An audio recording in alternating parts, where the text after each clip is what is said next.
ขอนิมนต์ท่านอาจารย์มหาธนวัฒโนประเรียนธรรม9ประโยคนาคหลวงได้เป็นประธานจุดธูปเทียนบูชาพระรัตนตรัยขอเชิญทุกท่านประนมมือขึ้น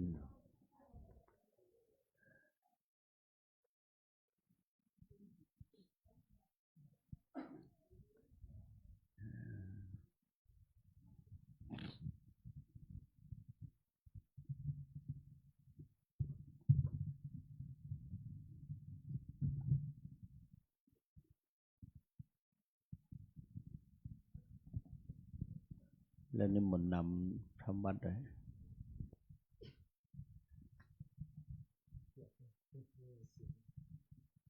พร้อมแล้วกราบ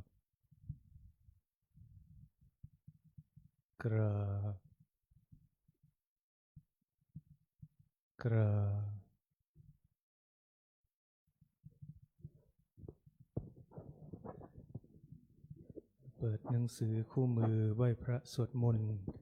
หน้าที่8ทำวัดเย็นและหน้าที่10ทำวัดเย็น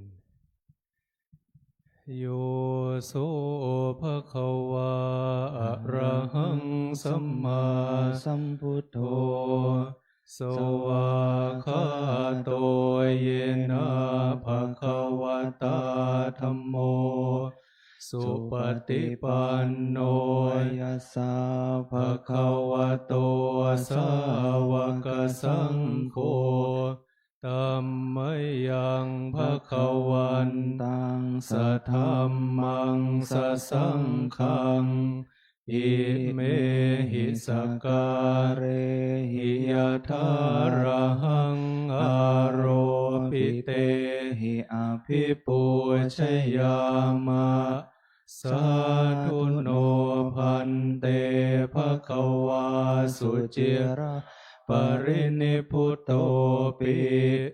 ปัจฉิมาชนตานุกัมปมานัสสาอิเม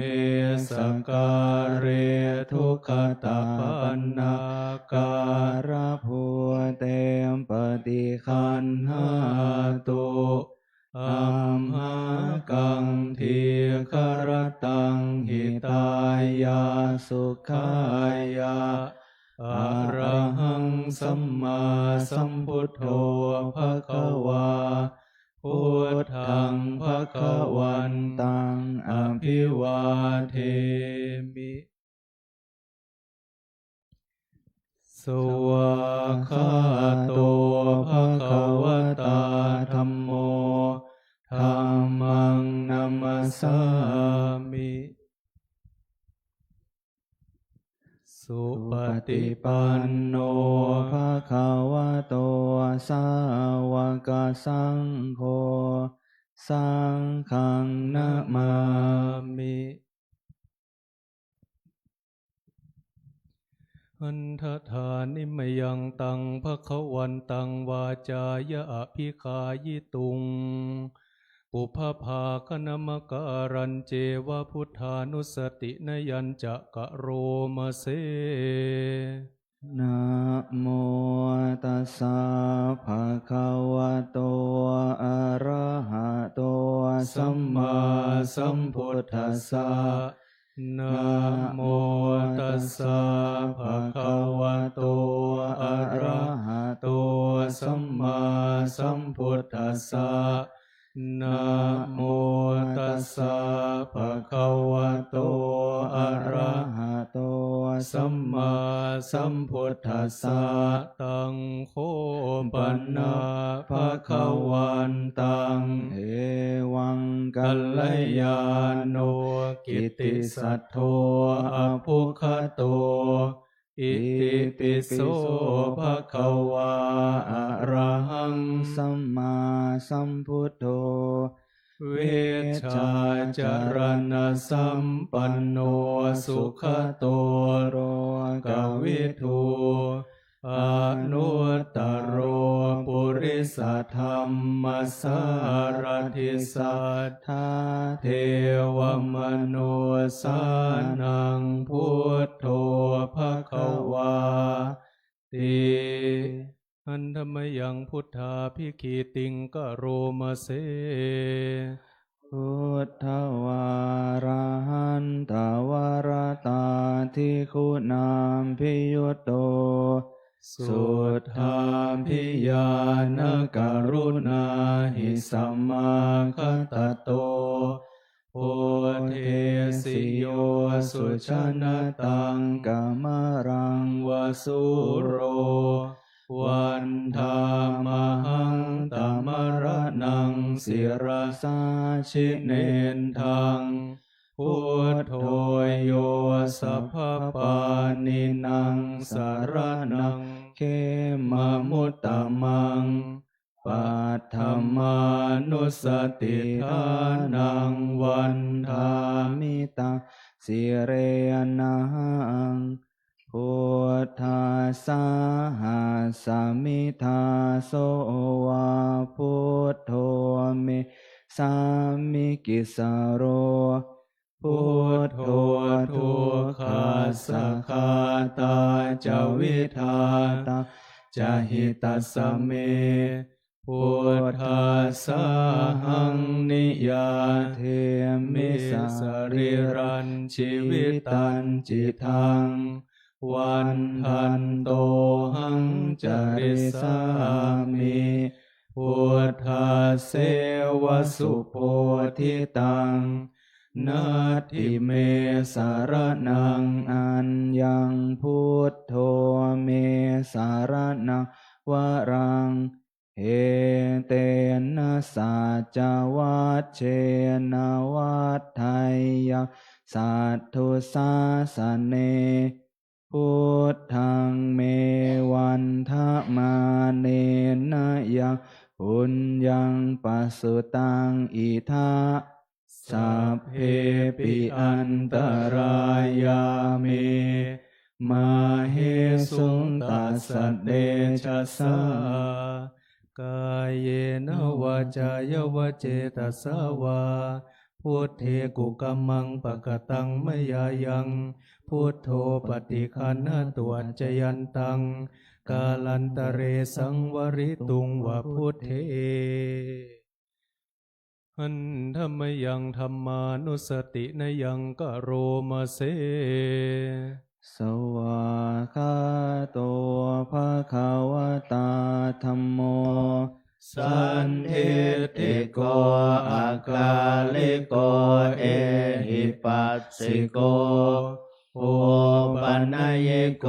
ปัจจตังเวทิตาโพวินโยหิติอันธรรมยังธรรมาภิกขิติงกโรมาเส สวาคาตาตาเทกุณโยกาวาเสนะไสยโยโยมาคาปะกะปะริยัติวิโมกขเอโตธัมโมคุโลกะปะตนาตถาทาริทาริวันธามหังตมหารังวรธรรมเมตังธัมโม โยสัพพปานินางสารนังเขมมุตตมังทุติยานุสติทานังวันทามิตังสิเรนะหังธรรมัสสะหัสสมิทาโสวาธัมโมเมสามิกิสโรธัมโมทุกขัสสะคาตาจวิทาตาจหิตัสสะเมธัมมัสสะหังนิยาเทเมสริรันชีวิตันจิตังวันทันโตอัญจริสามิธัมมาเสวสุธัมมตังนาทิเมสารนังอัญญันธัมโมเมสารนังวรังเอเตนะสัจจวัชเชนะวัฏไทยังสัทธุสัสสเนธัมมังเมวันทมาเนนะยังปุญญังปสุตังอิทธาสัพเพปิอันตรายาเมมาเหสงตัสสะเนจัสสะกายนวาจายวาเจตสาวาธัมเมกุกัมมังปะกะตัมมยายังธัมโมปฏิคันหตุอัจจยันตังกาลันตะเรสังวริตุงวะธัมเม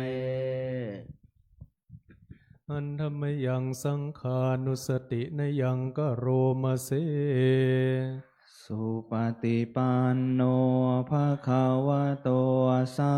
วกสังโฆโอชุปฏิปันโนภะคะวะโตสาวกสังโฆยายะปฏิปันโนภะคะวะโตสาวกสังโฆสามีจิปฏิปันโนภะคะวะโตสาวกสังโฆยะติทังจัตตาริปุริสายุคานิอัตถปุริสปุคลาเอสัพพะคะวะโตสาวกสังโฆอาหุนายโยปาหุนายโยทักขินายโยอัญชลิการณิโยอนุตตรังปุญญเขตังโลกัสสาติอันธรรมยังสังขาภิคิติงกโรมาเสสัทธัมมโชสุปฏิปัตติคุณามพิยุโตโยธัมพิโทอริยปุคลสังคเสโทศีลาทิธรรมปวาราสยกายจิตโตวันธามหังตมริยานกนังสุสุตังสังโฆโยสัพพปานินางสารนังเขมมุตตมังตติยานุสติทานังวันทามิตังสิเรนะหังสังฆาสหัสสมิทาโสวาสังโฆเมสามิกิสโรสังโฆทุกขัสสะคาตาจวิทาตาจหิตัสสะเมสังฆาสหังนิยาเตเมสริรันชีวิตันจิตังวันทันโตอัญจริสามิสังฆาโสปฏิปันนตังนาทิเมสารนังอัญญังสังโฆเมสารนังวรังเอเตนะสัจจวัชเชนะวัฏไทยสัทธุสัสสเนสังฆังเมวันทมาเนนะยังปุญญังปสุตังอิทธาสัพเพปิอันตรายามิ มาเหสงตัสสะเดชะสากายเยนะวาจายวเจตสาวาสังเขกุกัมมังปะกตังมายายังสังโฆปฏิคันหาตุอาจยันตังกาลันตะเรสังวริตุงวาสังเขอันธรรมยังอติตะปัจเจเวคณปาทังพันนามเสอาชมยาอปัจจเวคิตาวายังจีวรังปริพุตังตายาวเดวสิตัสสะปฏิฆาตายะอุณหาสะปฏิฆาตายะดังสัมมากัสสวาตาตปัสสิลิงสัพพสานังปฏิฆาตายะยาวะเทวะหิริโกปินาปฏิชาธนาทังอาชมยาอปัจจเวคิตาวายโยบินดาปาโตปริปุตโตโสเนวะดาวายนามัดายนามันดานายนาเวปุสนายะยาวะเทวะอิมัสสกายาสติติยายาปนายาวิหิงสุปารติยาพระมจาริยานุขายา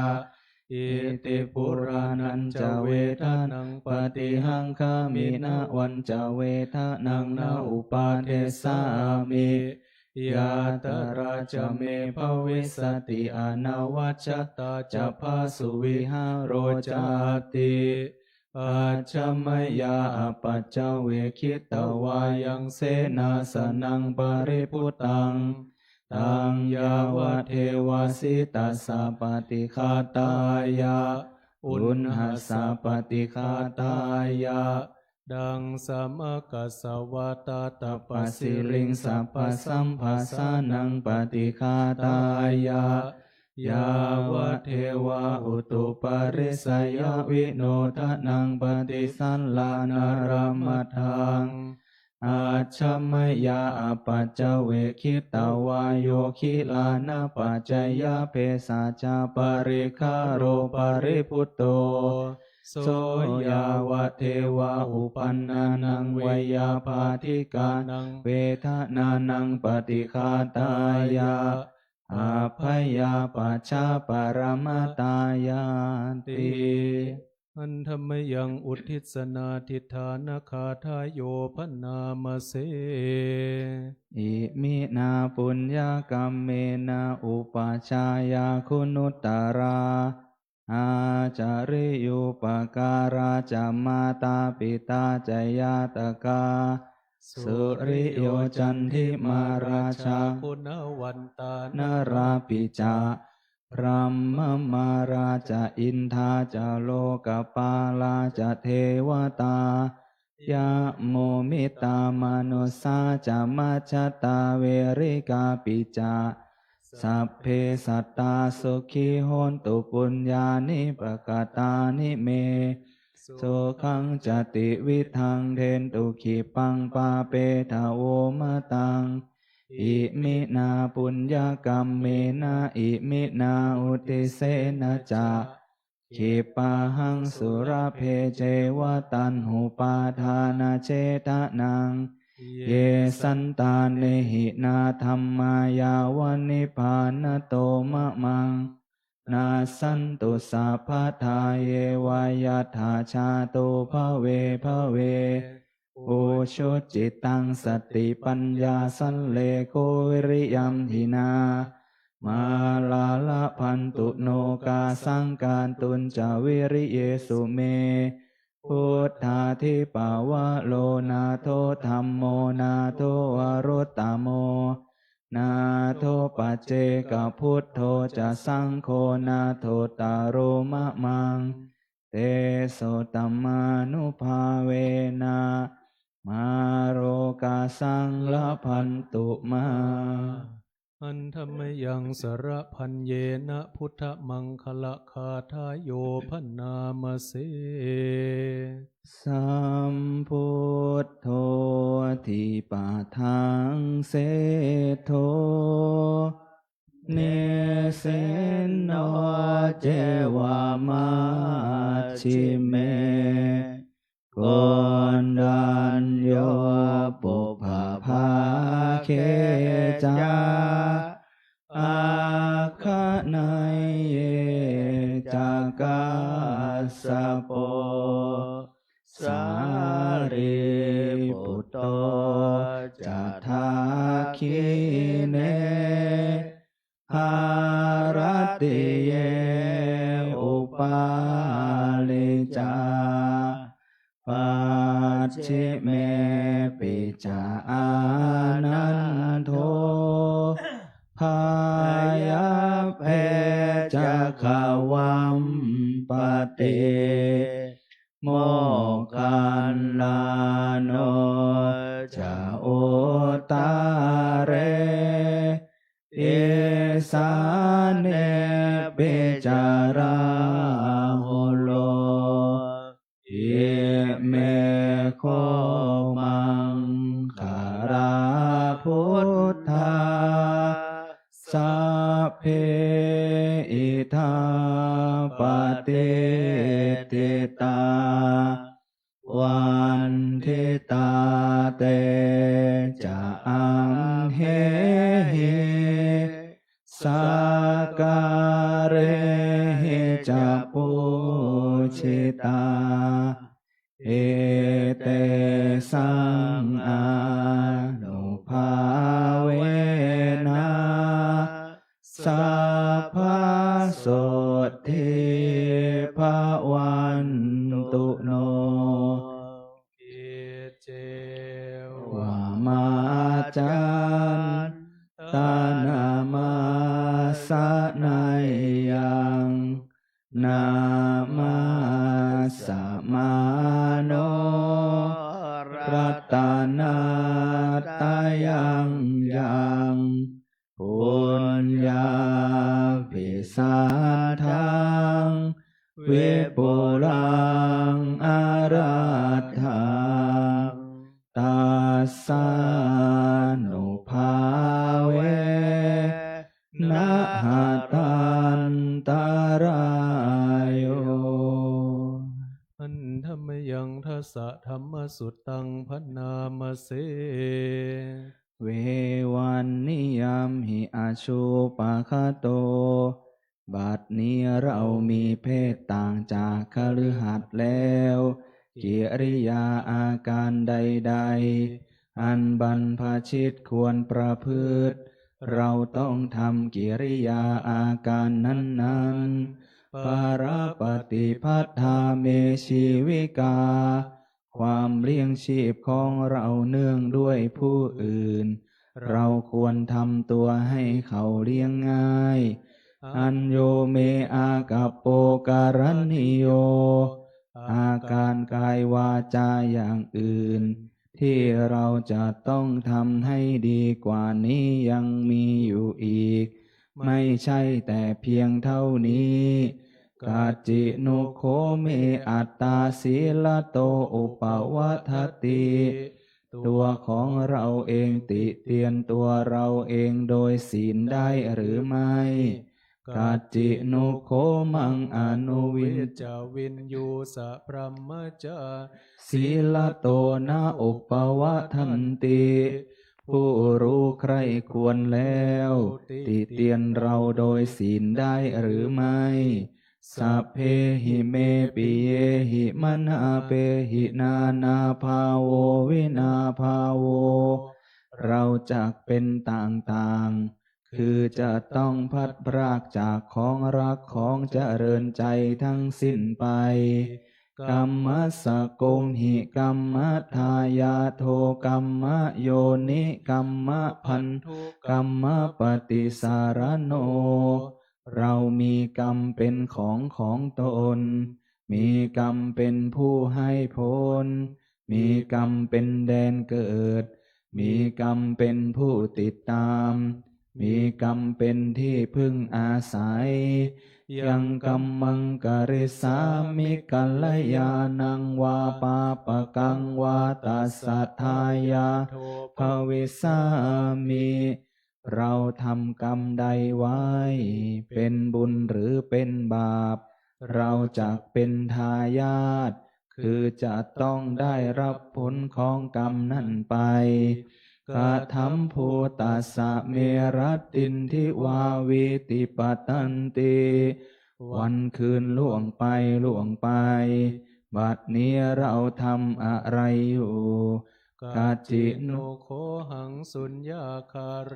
อภิระมามิเรายินดีในเสนาสนะอันสงัดหรือไม่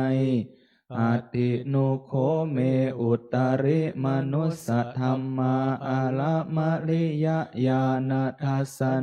วิเศษโสอธิคโตคุณวิเศษของเรามีอยู่หรือไม่โสหังปัจฉิเมกาเลสัพพมจารีหิปุตโธนะมังกุภวิสามิ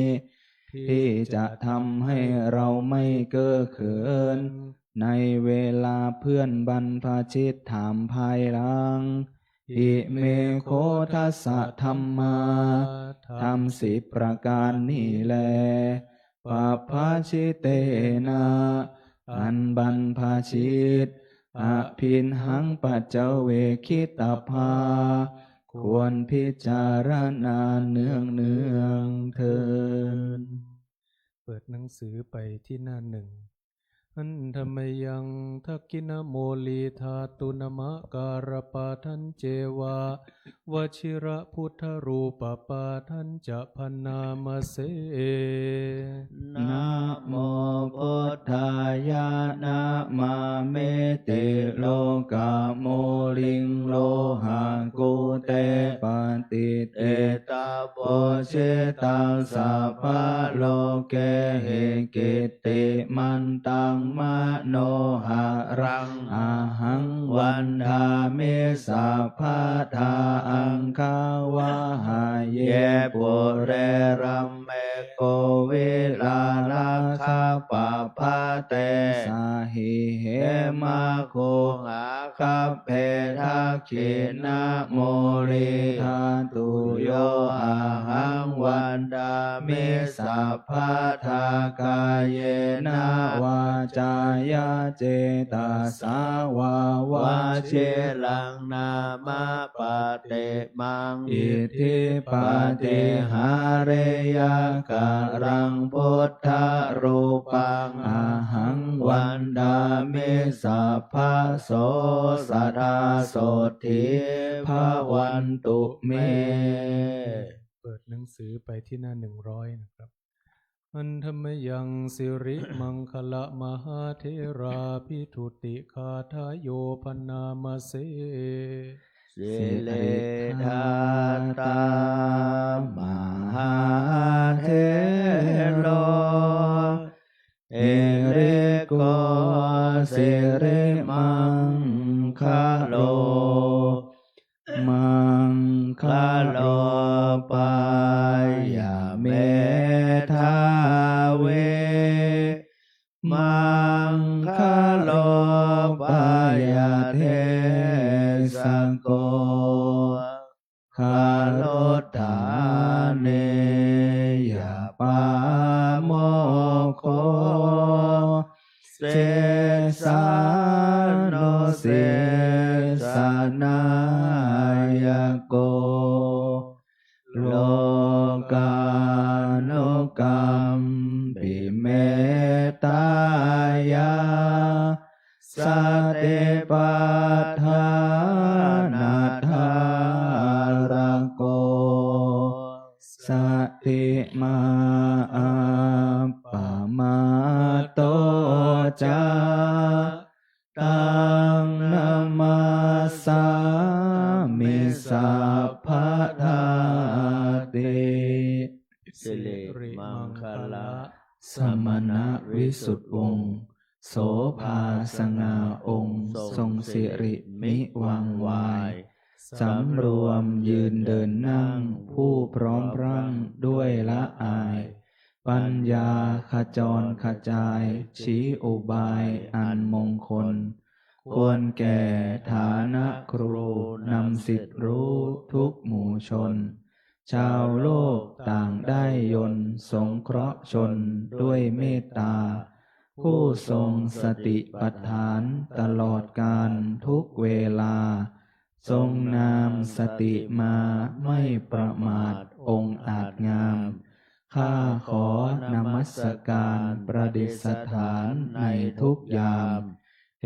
ระผู้ทรงนามว่าสิริมังคโลวันนี้ขึ้น15 ค่ำจะได้เจริญบทพระธรรมจักรกับวัตนสูตรผลิตตวานเมตังสเมตาภทันตาอวิคิตจิตตาปริตังภนันตุสักเคกาเมจะรูเปคิริสิขรัตตเทจันตริเควิมาเนทีเปรัตเทจะคาเมตรุวนะคหะเนวัตถุมหิเกเตภูมิมาจายันตุเทวาชระธระวิสเมยัคขะคันทัพพนาคาติทันตาสันติเกยังมุนิวระวะจนังสาทโอเมสุนันตุธรรมสวรการโรอะยัมภทันตา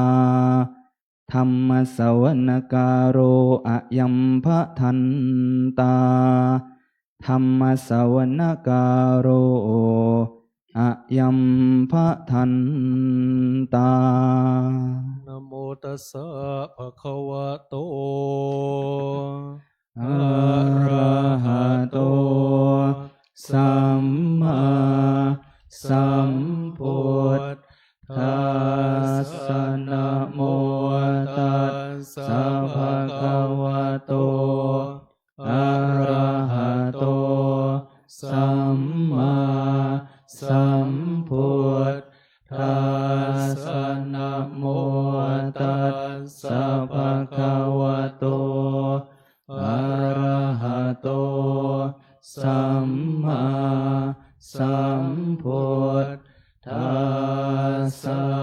พุทธังสรณัง คัจฉามิธัมมังสรณังคัจฉามิสังฆังสรณังคัจฉา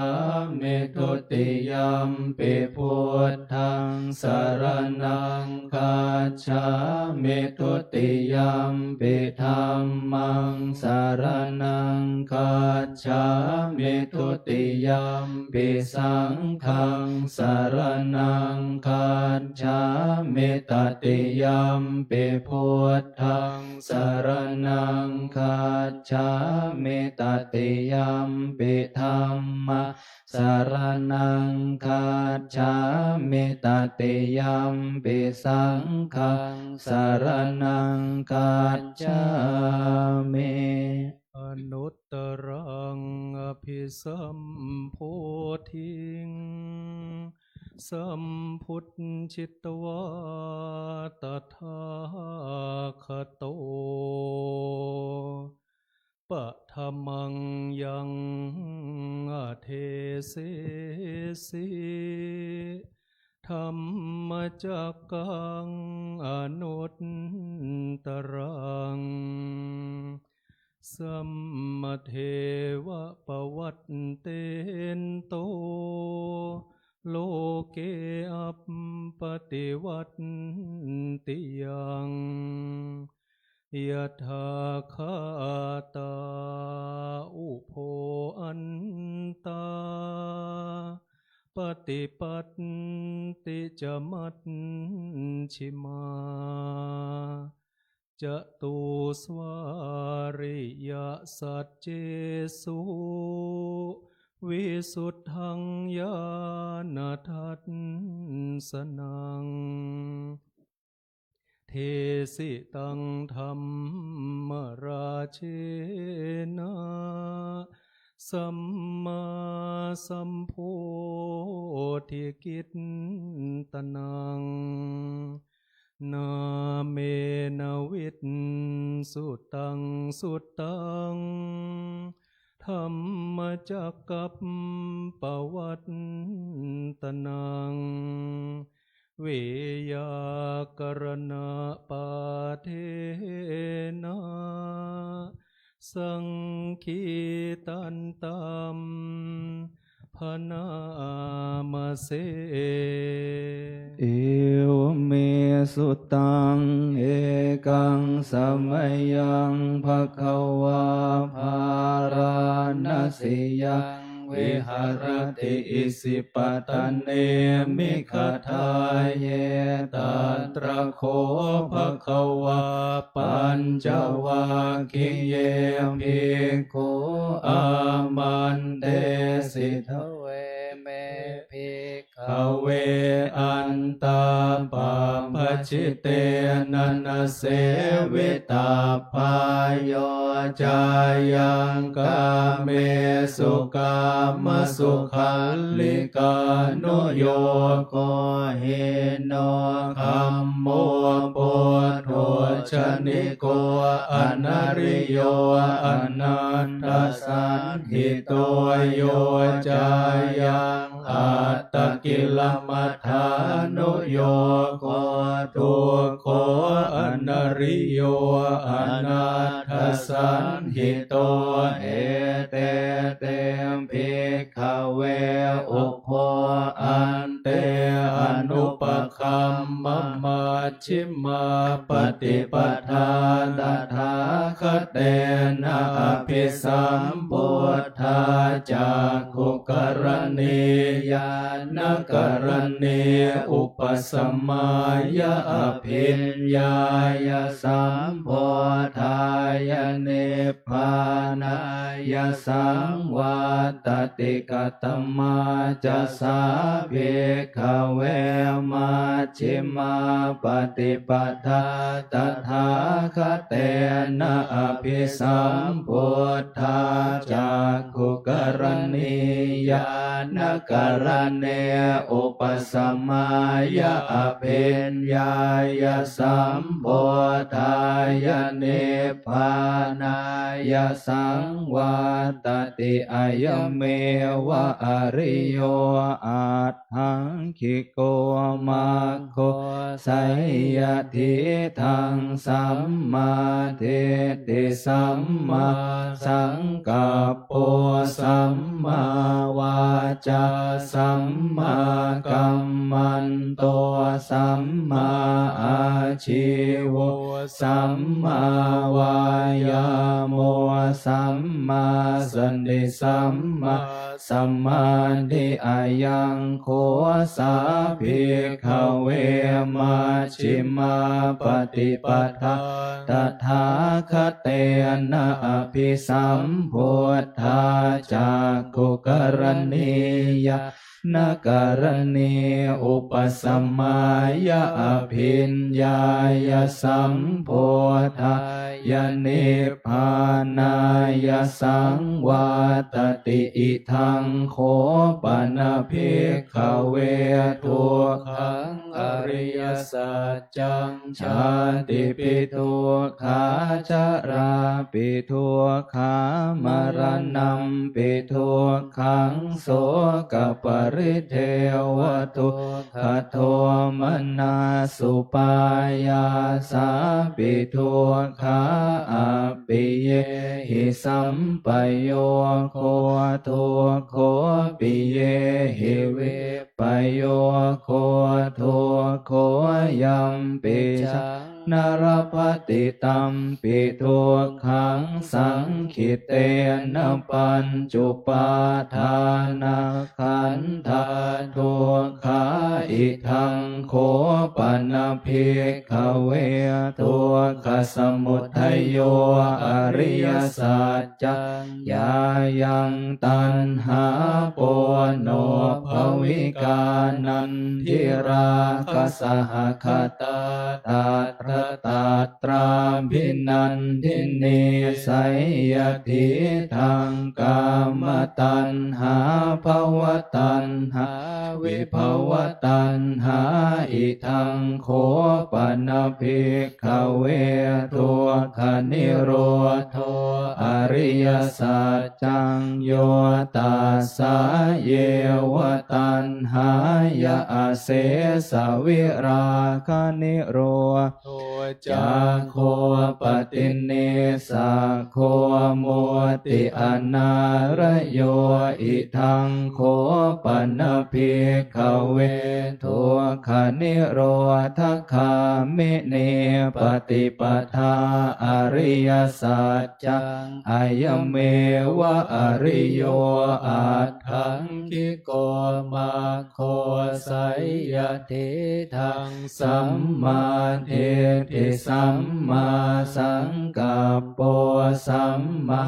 วาจาสัมมากัมมันโตสัมมาอาชีว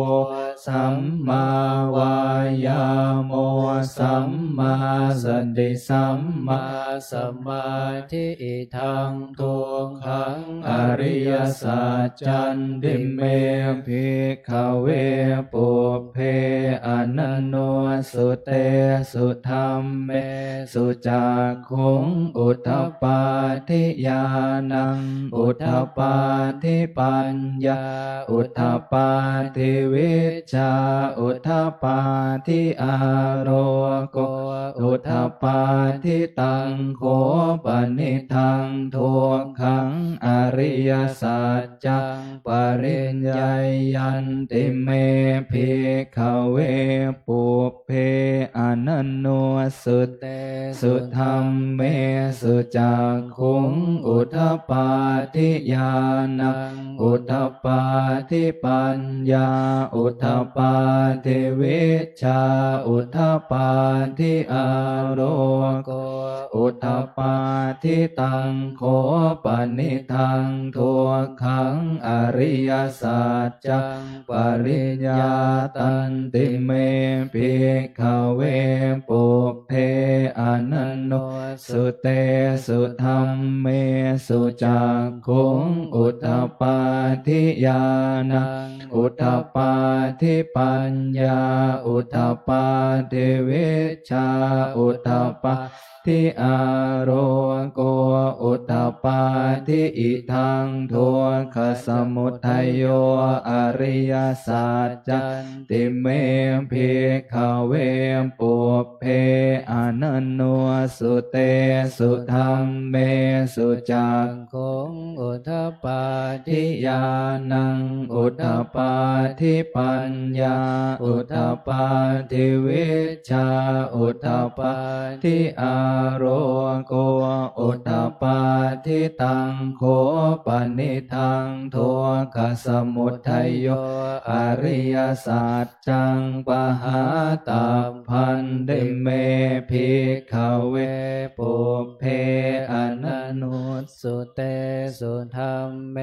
สุจักขุงอุทธปาทิญาณังอุทธปาทิปัญญาอุทธปาทิวิชชาอุทธปาทิอาโรโกอุทธปาทิตังโคปนิทังทุกขสมุทัยโยอริยสัจจังปะหินันติเมภิกขเวปุพเพอนันโนสุเตสุธรรมเมสุจักขุงอุทธปาทิญาณังอุทธปาทิปัญญาอุทธปาทิวิชชาอุทธปาทิอาโลโกอุทธปาทิอิทังทุกขนิโรโธอริยสัจจันติเมภิกขเวปุพเพอนันโนสุเตสุธรรมเมสุจักขุงอุทธปาทิญาณัง อุทธปปาทิปัญญาอุทธปปาทิวิชชาอุทธปปาทิอาโลโกอุทธปปาทิตังโขปนิทังโทคะนิโรโทอริยสัจจะสัจฉิกาตัพพันธิเมภิกขเวปุพเพอนันโนสุเตสุธัมเมสุจักขุงอุทธปปาทิญาณังอุทธปปาทิปัญญาอุทธปปาทิวิชชาอุทธปปาทิอาโลโกอุทธปปาทิตังโขปนิทังโทคะนิโรโทอริยสัจจังสัจฉิกตันติเมภิกขเวปุพเพอนันโนสุเตสุธัมเมสุจักขุงอุทธปปาทิญาณังอุทธปปาทิปัญญาอุทธปปาทิวิชชาอุทธปปาทิอาโรโกอุทธปปาทิอิทังโทคะนิโรธคามิเนปฏิปทาอริยสัจจันทิเมภิกขเวปุพเพอนันโนสุเตสุธัมเม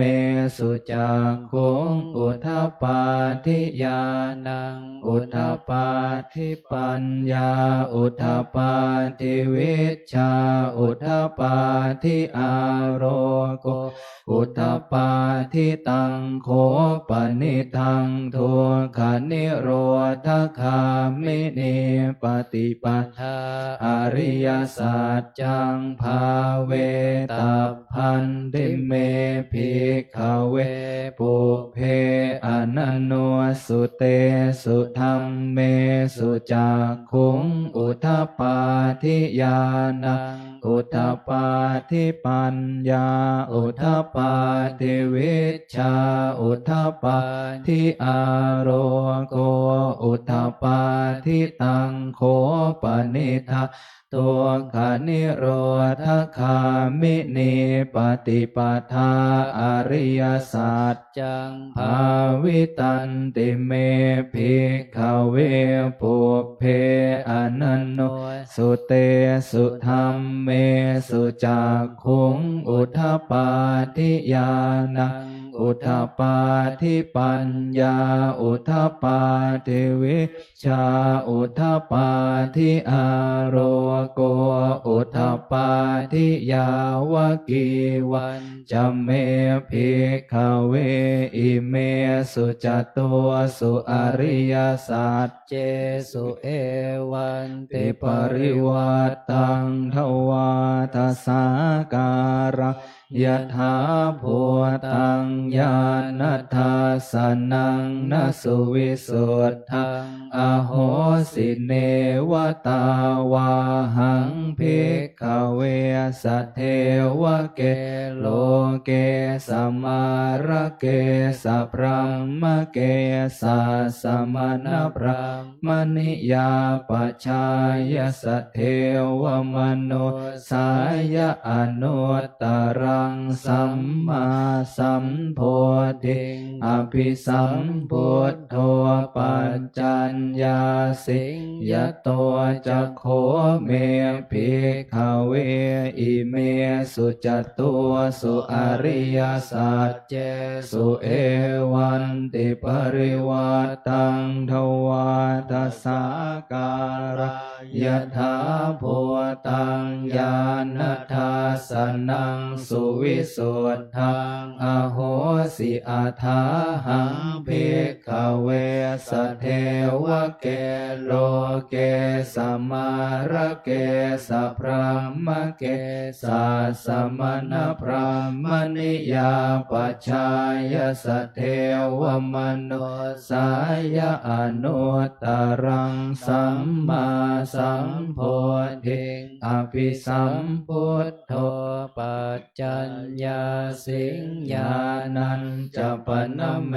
ทัสสนังอุทธปาทิอาโกป าเมวิมุตติอายมันติมาชาตินาติธานิปุณณภโวติอิทัมโวจะภควาอัตตมนาปัญจวัคคียาภิกขุภควโตภาสิตังอภินันโทอิมัสสมิงจะปนวัยยากรณัสสมิงอัญญมาเนอายาสมโตโกนดัญญาสวิรชังเวตมลังธรรมจักขุงพุทธปาทิยังเกณฑ์จิสมุทัยธรรมังสัพพันตังนิโรธธรรมันติปวันติเตจะภควตาธรรมจักเกภูมิเทวาสัทธมโนสาเวสงเอตัมภควตาภารณสิยังอิสิปตะเนมิกทาเยอนุตตรังธรรมจักกังปวัตติตังอาปฏิวัติยังสมณเณรวาพระมเณรวาเทเวนวามาเรนวาพระมนาวาเกณจิวาโลกัสสมินเตนาเตวานาสัทธังสุตวาจาวุมหาราชิกาเทวาสัทธมโนสาเวสุงจตุมหาราชิกานันเทวานาสัทธังสุตวาตาวติงสาเทวาสัทธมโนสาเวสงตาวติงสานาเทวานังสัทธังสุตวายามาเทวาสัทธมโนสาเวโสยามานาเทวานังสัทธังสุตวาตุสิตาเทวาสัทธมโนสาเวโสตุสิตานังเทวานังสัทธังสุตวานิมมานรติเทวาสัทธมโนสาเวโสนิมมานรตินะเทวานังสัทธังสุตวาปรเน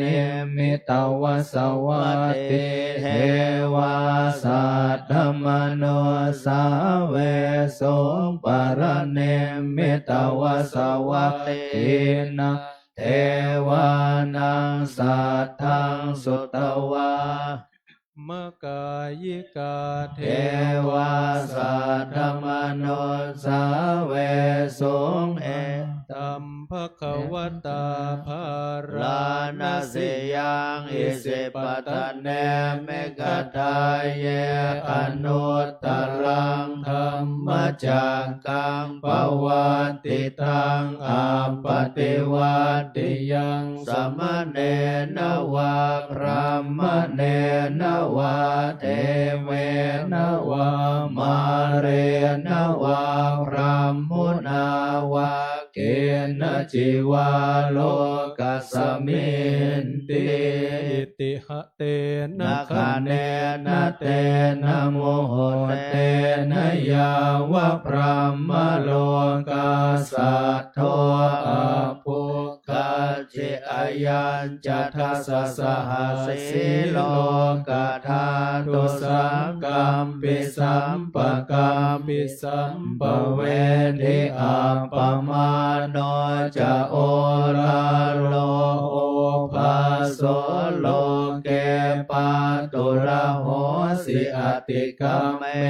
วะเทวานังเทวานุภาวังอัฏฐโค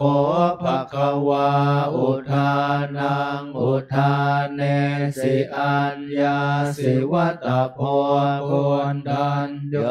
อัญญาสิวัตโพโกนดันโยติอิติทังอายสมะโตโกนดันยาสะอัญญาโกนดันโยตเววนามังอาโอสิติทุกขปัตตาจะเนโทขาพยาปัตตาจะเนพยาโสกปัตตาจะเนโสกาโหนตุสัพเพปิปานิโนเอตาวตาจะอัมเหหิสัมภตังปุญญสัมภตังสัพเพเทวานุโมทันตุสัพพสัมปติสิทธิยาทานังทันตุสัทธาย สีรังลาขันตุสัพพทาภาวนาภิรตาโหนตุขันฉันตุเทวตาคตาสัพเพพุทธาพลังปัตตาปัจเจกานันจะยังพระรังอรหันตานันจะเตเชนารักขังพันธามิสัพพโสภวตุสัพพมังคารังราคันตุสัพพเทวตาสัพพพุทธานุภาเวนะสัทธาโสทิภวันตุเตมภวตุสัพพมังคารังราคันตุสัพพเทวตาสัพพธรรมานุภาเวนะสัทธาโสทิภวันตุเตมภวตุสัพพมังคารังราคันตุสัพพเทวตาสัพพสังฆานุภาเวนะสัทธาโสทิภวันตุเตกราบกราบกราบกราบระลึกถึงพระเดชพระคุณหลวงปู่กราบ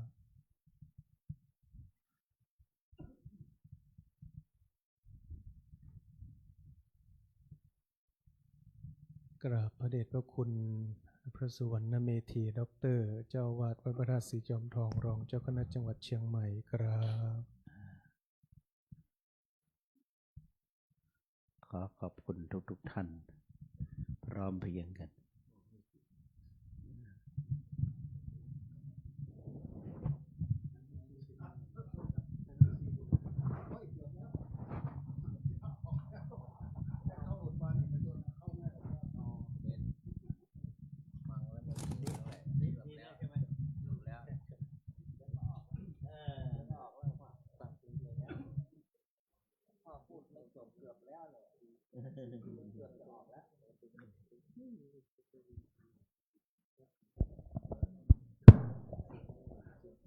ทุกท่านประนมมือ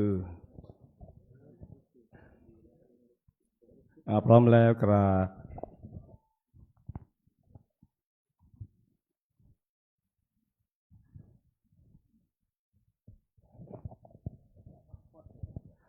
อิมินาสการเรนะตังพุทธังอภิปูชยามะ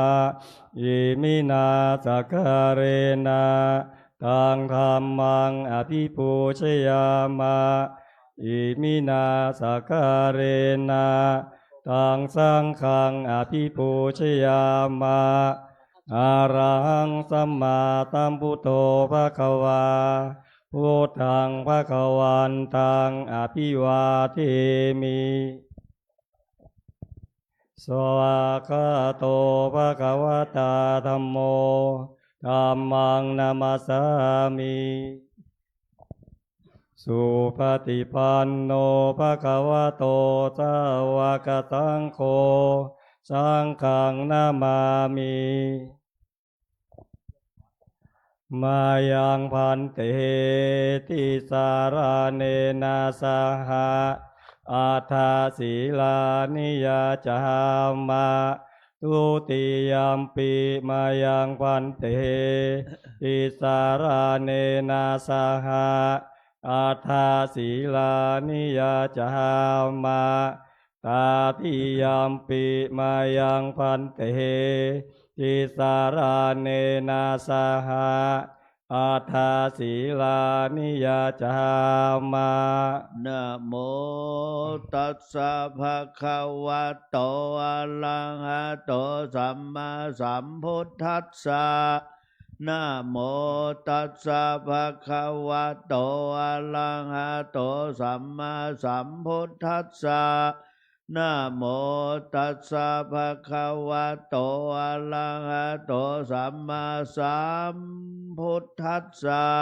นะโมตัสสะภะคะวะโตอะระหะโตสัมมาสัมพุทธัสสะนะโมตัสสะภะคะวะโต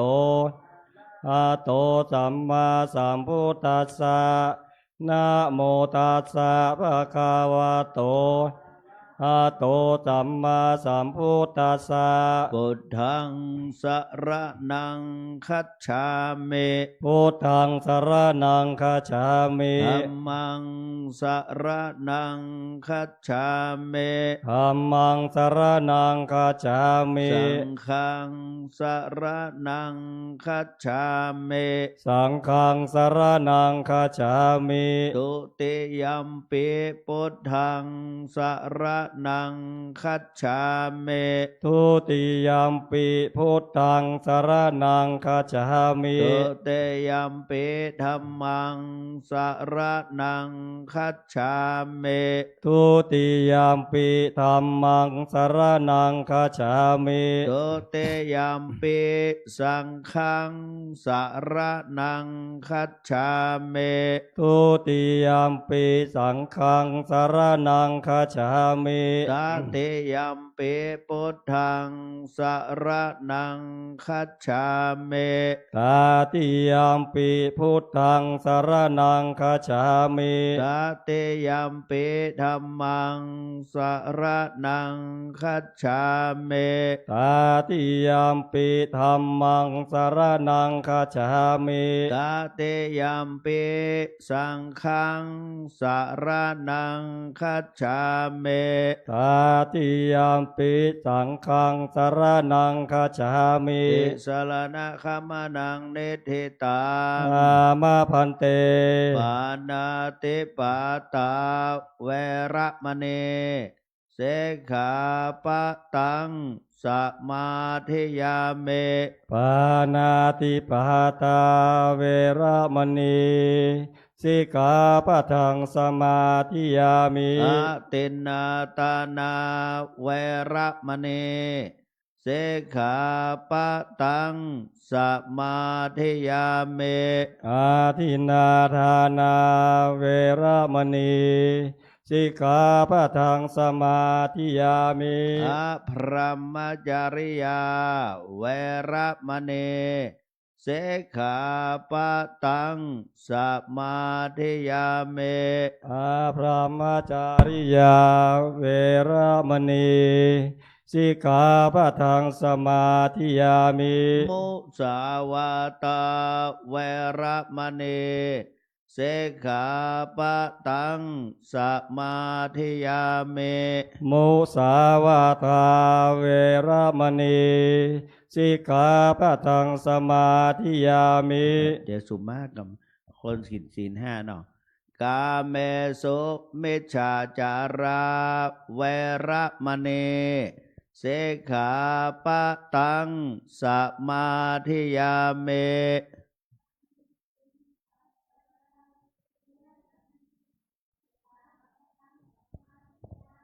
มุสาวาตาเวระมณีเสขาปะตังสมาธิยามิ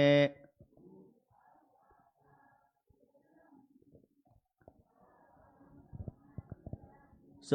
ราเมรยามัชฌปมาตฐานา เวระมณีสิกขาปะทังสมาธิยามิสุราเมรยะมัจจปมาทฐานาเวระมณีสิกขาปะทังสมาธิยามิวิกาลโภชนาเวระมณีสิกขาปะทังสมาธิยามิวิกาลโภชนาเวระมณีสิกขาปะทังสมาธิยามินาจะคิตวาทิตาวิสุกะทัสนามาลาคันทะเวเลปนะธารณะมันดนะเวโพสนัทธานะเวระมณีสิกขาปะทังสมาธิยามินาจาคีตาวาทิตาวิสุกทัสสนะมาลาคันทะวิเลปนะธารณะมันดานะวิภูสนัทธานาเวระมณีสิกขาปะทังสมาธิยามิอุจจาสยนามหาสยนาเวระมณีสิกขาปะทังสมาธิยามิอุจจาสยนามหาสยนาเวระมณีสิกขาปะทังสมาธิยามิอิมานิอัฏฐสิกขาปะทานิสมาธิยามิอิมานิอัฏฐสิกขาปะทานิสมาธิยามิอิมานิอัฏฐสิกขาปะทานิสมาธิยามิอิมานิอัฏฐสิกขาปะทานิสมาธิยามิอิมานิปัญจสิกขาปะทานิวาอัฏฐสิกขาปะทานิวาเสเลนะสุขติงยันติสาธุเสเลนะโภคะสัมปทาสาธุเสเลนะนิพพุติงยันติสาธุตัสมาสีลังวิโสทะเยอามะพันเตกราบ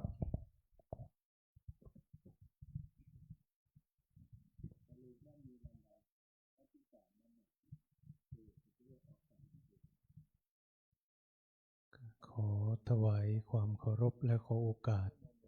พระเดชพระคุณพระสุวรรณเมธีด็อกเตอร์เจ้าวาดวัดพระธาตุศรีจอมทอง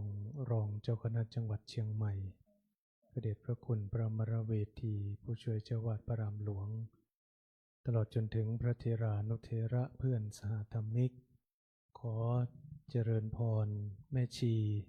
อุบาสกอุบาสิกาญาติโยมทุกท่านวันนี้เป็นวันพระแรกของเดือนกุมภาพันธ์ตรงกับวันขึ้น15ค่ำเดือน3ใต้เดือน5เหนือวันนี้วัดพระธาตุศรีจอมทองก็มีกิจกรรมตั้งแต่ภาคเช้าแล้วก็มีพิธีอันสำคัญก็คือพระบรมธาตุเจ้า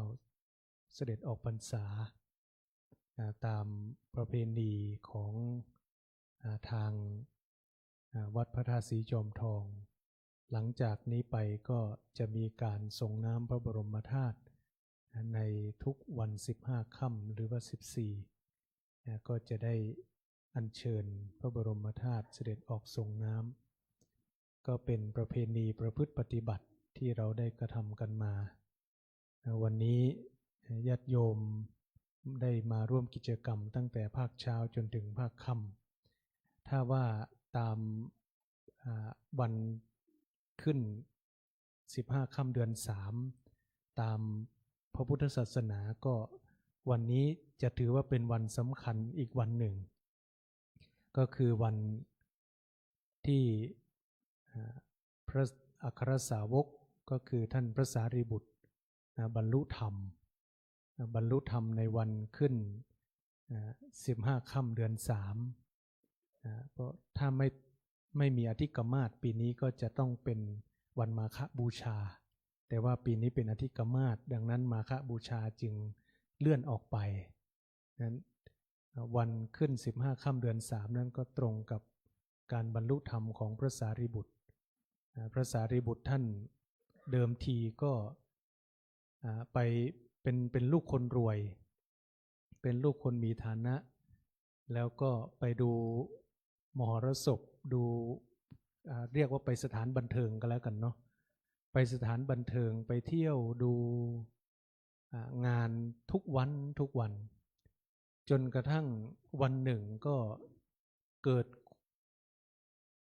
กุศลเตือนใจว่าคนที่มาแสดงคนที่มาเล่นมาแสดงอยู่เนี่ยไม่ถึง100 ปีก็ตายกันหมดไม่มีใครอยู่สักคนเราคือไอ้ที่มันสนุกมันก็ไม่สนุกแล้วไอ้ที่มันเคยหัวเราะก็ไม่หัวเราะแล้วก็เลยคิดว่าน่าจะหาความสงบหาความสุขจากที่ท่านไปเที่ยวมาทุกวันท่านก็เลยแสวงหาเริ่มตั้งคำถามกับชีวิตก็เป็นธรรมดาปกตินะโยมแม้แต่เด็กวัยรุ่นเนี่ยก็ต้องไปเที่ยวก็อยากเที่ยวอยากไปนู่นไปนี่อยากใช้ชีวิตจนกระทั่งสักช่วงหนึ่งก็มาระลึกได้แต่ก็ไม่ใช่ทุกคนเนาะเป็นบางคนอย่างพระสารีบุตรตอนนั้นยังไม่เรียกว่าสารีบุตรเรียกว่าอุปติสสะก็เลยปรึกษากับเพื่อนชื่อว่าโกริตะก็มีความคิดเหมือนกันก็เลยพากันออกไปแสวงหาครูบาอาจารย์ไปหาครูบาอาจารย์ที่ต่างๆก็ได้ไปอยู่กับอาจารย์สัญชัยท่านก็สอนแต่ว่าท่านก็อยู่กับอาจารย์สัญชัยได้แป๊บเดียวก็เข้าใจเรียนรู้เรื่องราวในสำนักของอาจารย์สัญชัยจบก็เลยตัดสินใจออกเดินทางไปหาครูบาอาจารย์อื่นอีกว่าคือไปศึกษาที่สำนักอาจารย์สัญชัยแล้วมันยังไม่ตอบโจทย์มันยังไม่รู้สึกว่ายังต้องมีอีกยังต้องมีอะไรที่มันดีกว่านี้อีกก็เลยไปแสวงหาต่อจนกระทั่งไปเจอพระอัสสชิซึ่งเป็นน้องเล็กในบรรดาปัญจวัคคีย์ทั้ง5พระอัสสชิเนี่ยกำลังเดินบิณฑบาตอยู่ท่านอุปติสสะเห็นกิริยาอาการก็รู้สึกว่านักบวชนี้น่าสนใจก็เลยตามไปดูในที่สุดก็ได้ไปสนทนากันแล้วก็ได้ฟังธรรมสั้นๆเยธรรมาเหตุปัปภวาเตสังเหตุงตถาคโตเตสัญจะโยนิโรโทจะเอวังวาทีมหาสมโนได้ยินแค่2 บรรทัดปรากฏว่าได้ดวงตาเห็นธรรมเป็นพระโสดาบันอันนี้ด้วยความที่ท่านสั่งสมมานะเราจะได้ยินได้ฟังเป็นพันเที่ยวก็ยังไม่ได้เพราะว่าเรายังไม่ได้สั่งสมความเข้าใจมาดังนั้นจึงเปรียบเทียบกันไม่ได้ในที่สุดก็ได้ไปเจอได้ไปบวชแล้วก็บวชอยู่15 วันจึงได้ขออภัยนะท่านบรรลุหลังจากบวชแล้วก็พระโมคคัลลานะนะบรรลุธรรมก่อนส่วนพระสารีบุตรนั้นก็15 วันจึงได้บรรลุมีปัญญามากแต่ว่าบรรลุธรรมทีหลังพระโมคคัลลานะพระอัตถกถาจารย์ท่านอธิบายว่าเปรียบเสมือนกับพระราชาจะเสด็จไปไหนก็ต้องเตรียมตัวเยอะหน่อยไม่เหมือนกับคนธรรมดาทั่วไปคนธรรมดาทั่วไปนี่จะเดินทางก็แป๊บเดียวเตรียมข้าวเตรียมของก็ออกเดินทางได้เลยแต่พระราชาจะออกเดินทางนี่ต้องมีของเยอะมากกว่าคนปกติธรรมดาเปรียบด้วยพระสารีบุตรผู้มีปัญญามากกว่าจะบรรลุธรรมก็ใช้เวลานานหน่อยท่านว่าอย่างนั้นก็เป็นธรรมดาของบุคคลที่มีปัญญาเราจะไม่เชื่ออะไรง่ายๆเราจะไม่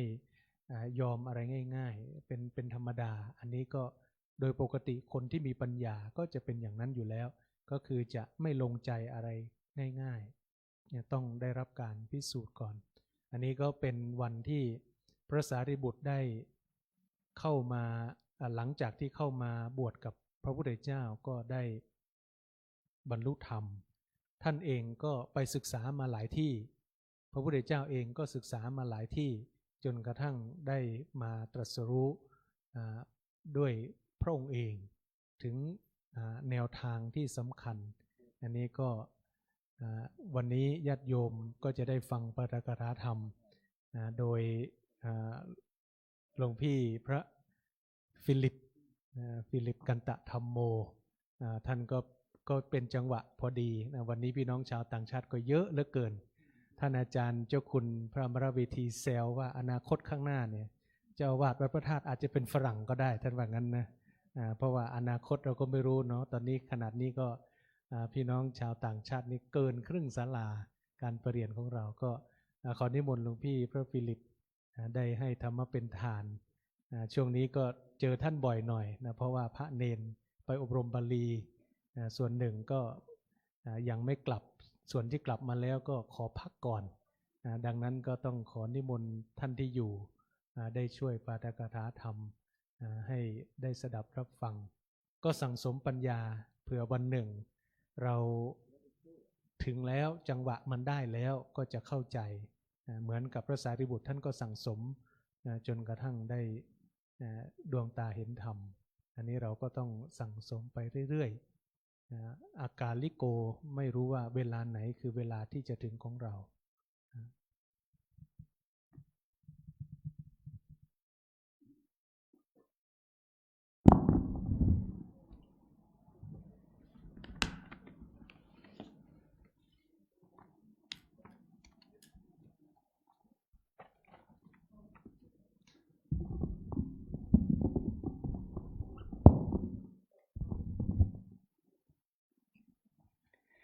ขอความนอบน้อมของข้าพเจ้าจงมีแด่พระรัตนตรัยขอถวายความเคารพพระเดชพระคุณพระบรมมงคลหลวงปู่ทองสิริมังกโลขอถวายความเคารพคณะสงฆ์อันมีพระเดชพระคุณพระสุวรรณเมธีพระเดชพระคุณพระอมรเวที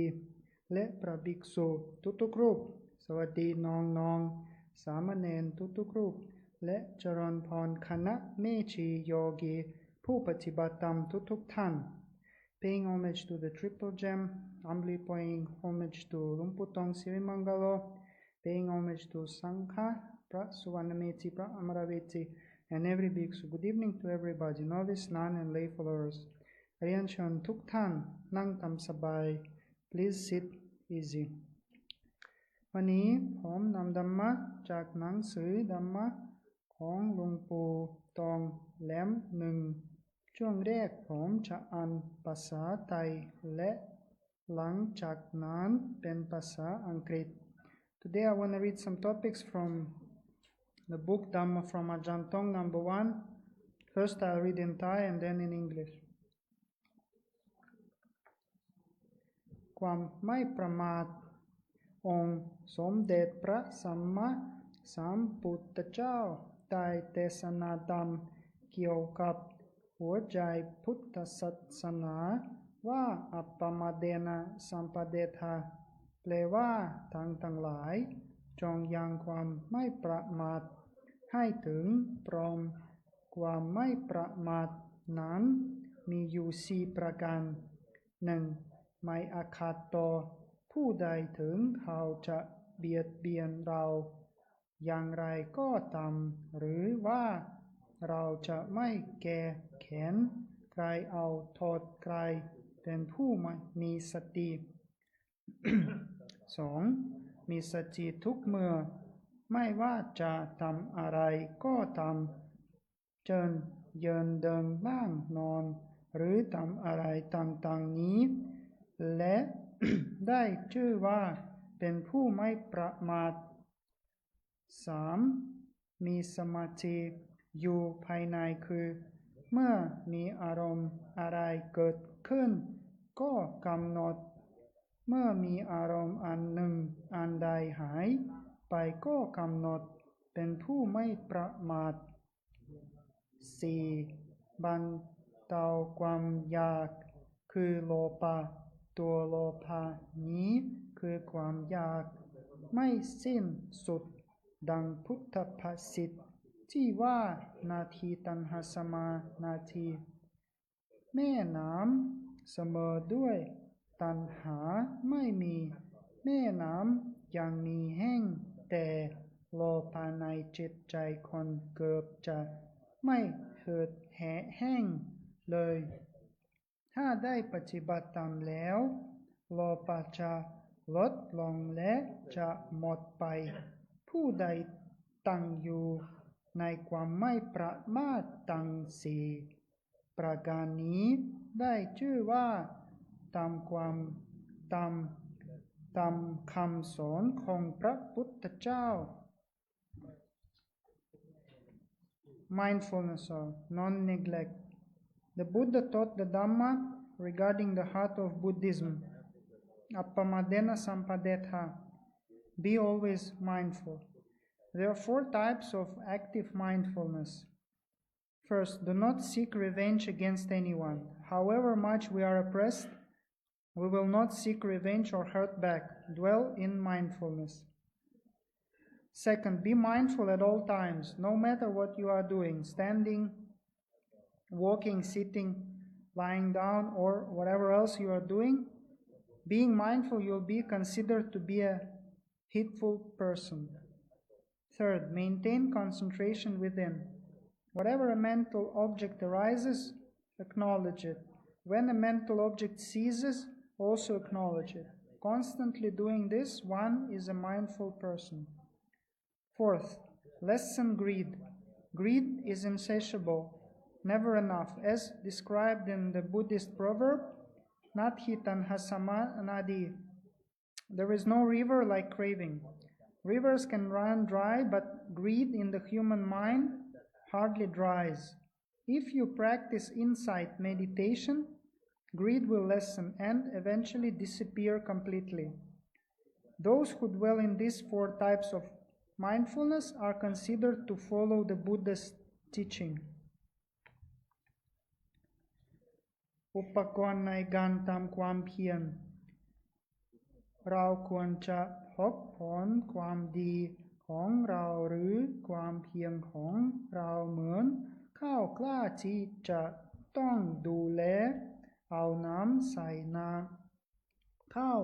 หากไม่มีการดูแลเอาใจใส่น้ำมากมันก็ตายต้องใส่น้ำให้มันพอดี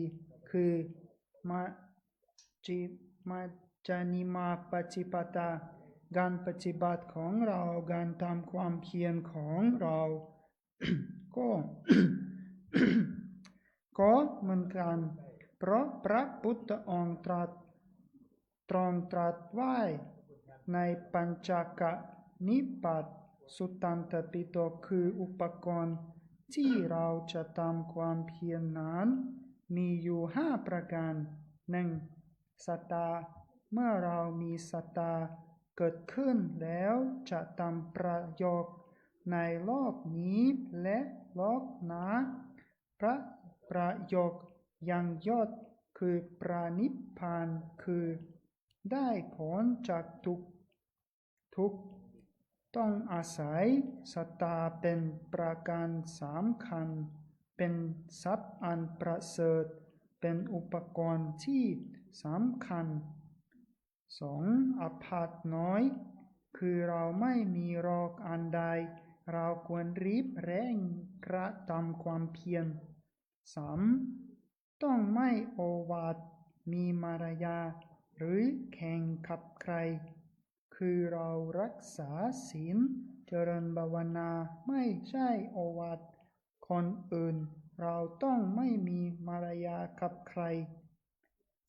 4. ประรบความเพียรเราต้องมีความขยันเมื่อความเพียรเราลดลงมาเราต้องนึกถึงพระพุทธเจ้าของเรามีบุญมากขนาดไหนพระองค์ยังทรงทิ้งสมบัติทั้งหลายแล้วไปอยู่ในป่าและให้นึกถึงพระนิพพานไว้เมื่อเราย่อหย่อนความเพียรเราก็จะไม่มี วันพบกับความหลุดพ้น 5. ปัญญาคือเมื่อเราได้ฟังธรรมแล้วคิดพิจารณาด้วยเหตุและผลแล้วลงมือปฏิบัติธรรมตัวภาวนามยปัญญาก็จะเกิดขึ้นโดยสติปัฏฐานทั้งสี่กายเวทนาจิตธรรมตัวภาวนามยปัญญาก็เป็นตัวตัดความโลภความโกรธความหลงที่อยู่ในจิตใจของเราจะค่อยๆตัดไปถ้าเรามีเพียงแต่ความคิดเพียงแต่ฟังก็รู้เท่านั้นแต่ตัวขัดเกลาไม่มีตัวที่สำคัญที่สุดคือการปฏิบัติตามเพื่อที่จะทำให้ตัวภาวนามยปัญญาเกิดขึ้นแก่เรา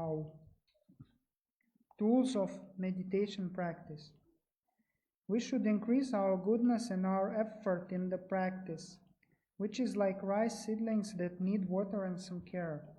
Lack of attention or too much water causes their death. You need to give them right amount of water, which is the middle way. It is the same with our practice and effort. The Buddha said in the Panchaka Nipata Sutanta Pitaka that there are 5 tools of our practice. First, faith. Faith is beneficial in this world and the next. The highest benefit is Nibbana, which is the freedom from suffering. Liberation significantly depends on faith. Faith is supreme wealth and an important tool. Second, few diseases. As we are not suffering from any disease, we should hurry to make effort in our practice. Third, no bragging or pretension. Do not compete with anyone. We keep the precepts and develop meditation not for the sake of showing off to people. We must not pretend to anybody. Fourth, perseverance. We have to be diligent. When our effort in the practice this line, we have to think of our Lord Buddha. Even with all his great endowments, the Buddha still rejected his wealth and went to live in the forest, and also keep Nibbana in the mind. If we are lax in our efforts, we will never gain liberation. Fifth, wisdom. After we listen to the Dhamma, reason it through and start to practice it. Wisdom born of meditation will arise through the practice of the 4 foundations of mindfulness: the body, feelings, the mind, and mind objects. Wisdom from meditation will eliminate greed, hatred, and delusion in our mind. It will gradually remove them. If we only think about or just listen to the Dhamma, then we know it on an intellectual level, but we do not have anything to polish and clean the mind. The most important thing is the practice of insight meditation, in order to give rise to this wisdom based on development of the mind. ธรรมะที่ทำให้หลุดพ้นมี5ประการ 1. นกรรมรมตาไม่มีความเพลิดเพลินในการงาน 2. นักปัสสรมตาไม่ยินดีในการคุย 3. นักนิทรมตาไม่ยินดีในการนอน 4. นักสังฆานิกรมตาไม่ยินดีในการคลุกคลีด้วยหมู่คณะ 5. โยกกรรมรมตาให้ประกอบความเพียรยินดีในการทำความเพียรมีธรรมะ5ประการนี้ย่อมถึงวิมุตติสำคัญที่สุดคือการประกอบความเพียรในการเดินจงกรมนั่งสมาธิคุณธรรมภายในใจจะงอกงามมากขึ้นจนถึงความหลุดพ้นเมื่อเราได้ประกอบความเพียรปฏิบัติตามอยู่เสมอสิ่งสมมุติที่จะต้องหลุดออกจากเหลือเพียงรูปกับนามรูป กับนามนี้จะอยู่ในพระไตรลักษณ์อนิจจังทุกขังอนัตตาสุดท้ายแล้วทุกคนก็จะทิ้งรูปทิ้งนามไม่ยึดถือว่าเป็นตัวเราให้สักแต่ว่าเท่านั้นให้มีสติและสัมปชัญญะแล้วรู้ว่ากายนี้ไม่ใช่ตัวตนเราเขาเวทนานี้ไม่ใช่ตัวตนเราเขาจิตนี้ไม่ใช่ตัวตนเราเขาธรรมะนี้ไม่ใช่ตัวตนเราเขาให้สลัดออกไม่ยึดไม่ถือนั่นแหละจะถึงซึ่งความหลุดพ้นถึงซึ่งสุขอันไพบูลย์ก็คือมรรคผลนิพพาน The Dhammas that liberate, the Dhammas or virtues that lead to deliverance. There are 5 of them. Not delight in work, na kamaramata. Not delight in talking, na basaramata. Not delight in sleeping, na nidaramata. Not delight in socializing, na sankhanikaramata.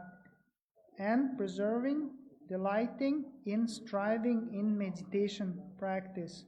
yoga kamaramata. Those endowed with these 5 dhammas will reach deliverance.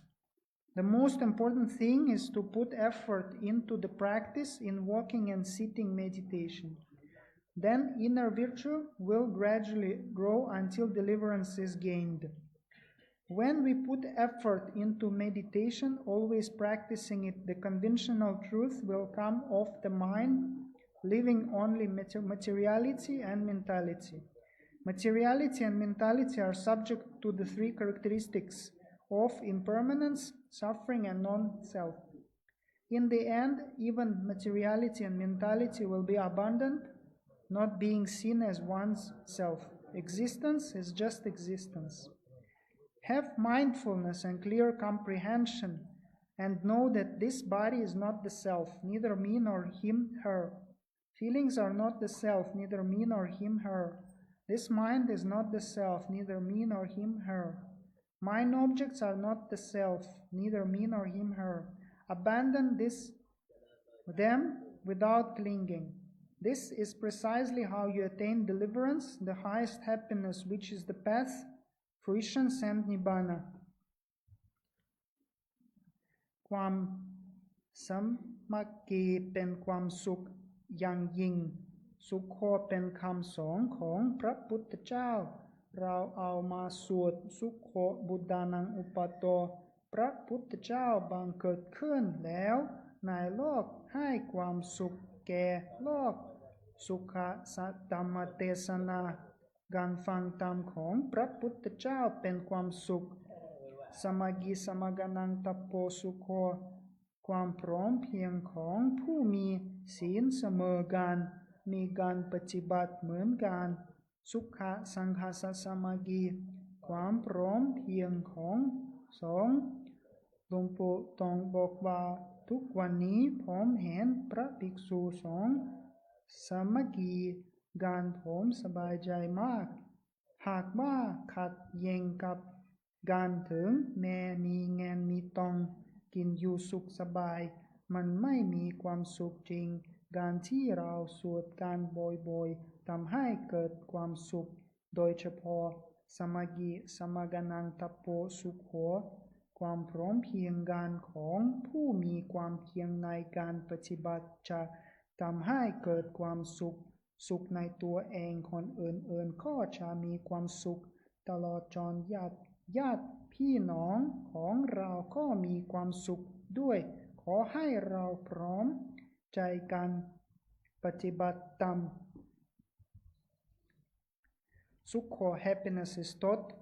by the Buddha. We chant Sukho Buddhanam Upado. The Buddha has arisen for the happiness of the world. Sukha Saddhamatesana. Listening to the Buddha's teaching is happiness. Samaganam Tapo Sukho. The unity of those of the same virtue and the same practice is happiness. Sukha Samhasa Samagi. The harmony of the Sangha is happiness. Ajahn Tong said, I've been seeing monks in harmony, which puts me at ease. Though we have money and eat and live comfortably, we will not be truly happy if we are in conflict. We chant frequently in order to give rise to happiness, especially Samagi Samaganam Tapo Sukho. The harmony of those striving in the practice gives rise to happiness. One's inner happiness engenders happiness in others, including our relatives. May we be happy in our meditation practice. I wish to dedicate merits again from my meditation and Dhamma practice and this Dhamma talk to Kuntana Chindapon, who teach many people and me as well. May he be happy, free from suffering, and may he reach Nibbana as soon as possible. ขออานิสงส์ที่เกิดจากการเจริญวิปัสสนากรรมฐานและการให้ธรรมะเป็นทานของกระผมอุทิศไปยังคุณธนัทจินดาปนเพื่อถวายเป็นอาจาริยบูชา At the end, I wish for all of you, may four qualities increase: long life, beauty, happiness, and strength, and may the power of the merits you have earned from listening to the Dhamma play an important role as you strive for the realization of the paths, fruitions, and Nibbana. ในท้ายที่สุดของการปฏิกถาธรรมของผมในวันนี้ด้วยอนุภาพแห่งการให้ธรรมะเป็นทานขอให้ทั้งหลายเจริญด้วยอายุวันนะสุขะพละสติมั่นในสัจธรรมนำตนให้พ้นจากความทุกข์ประสบสุขอันไพบูลย์กล่าวคือมรรคผลนิพพานทุกท่านทุกคนเทิน อันธรรมยังสาธุกลังกะโลมาเซสาธุสาธุสาธุ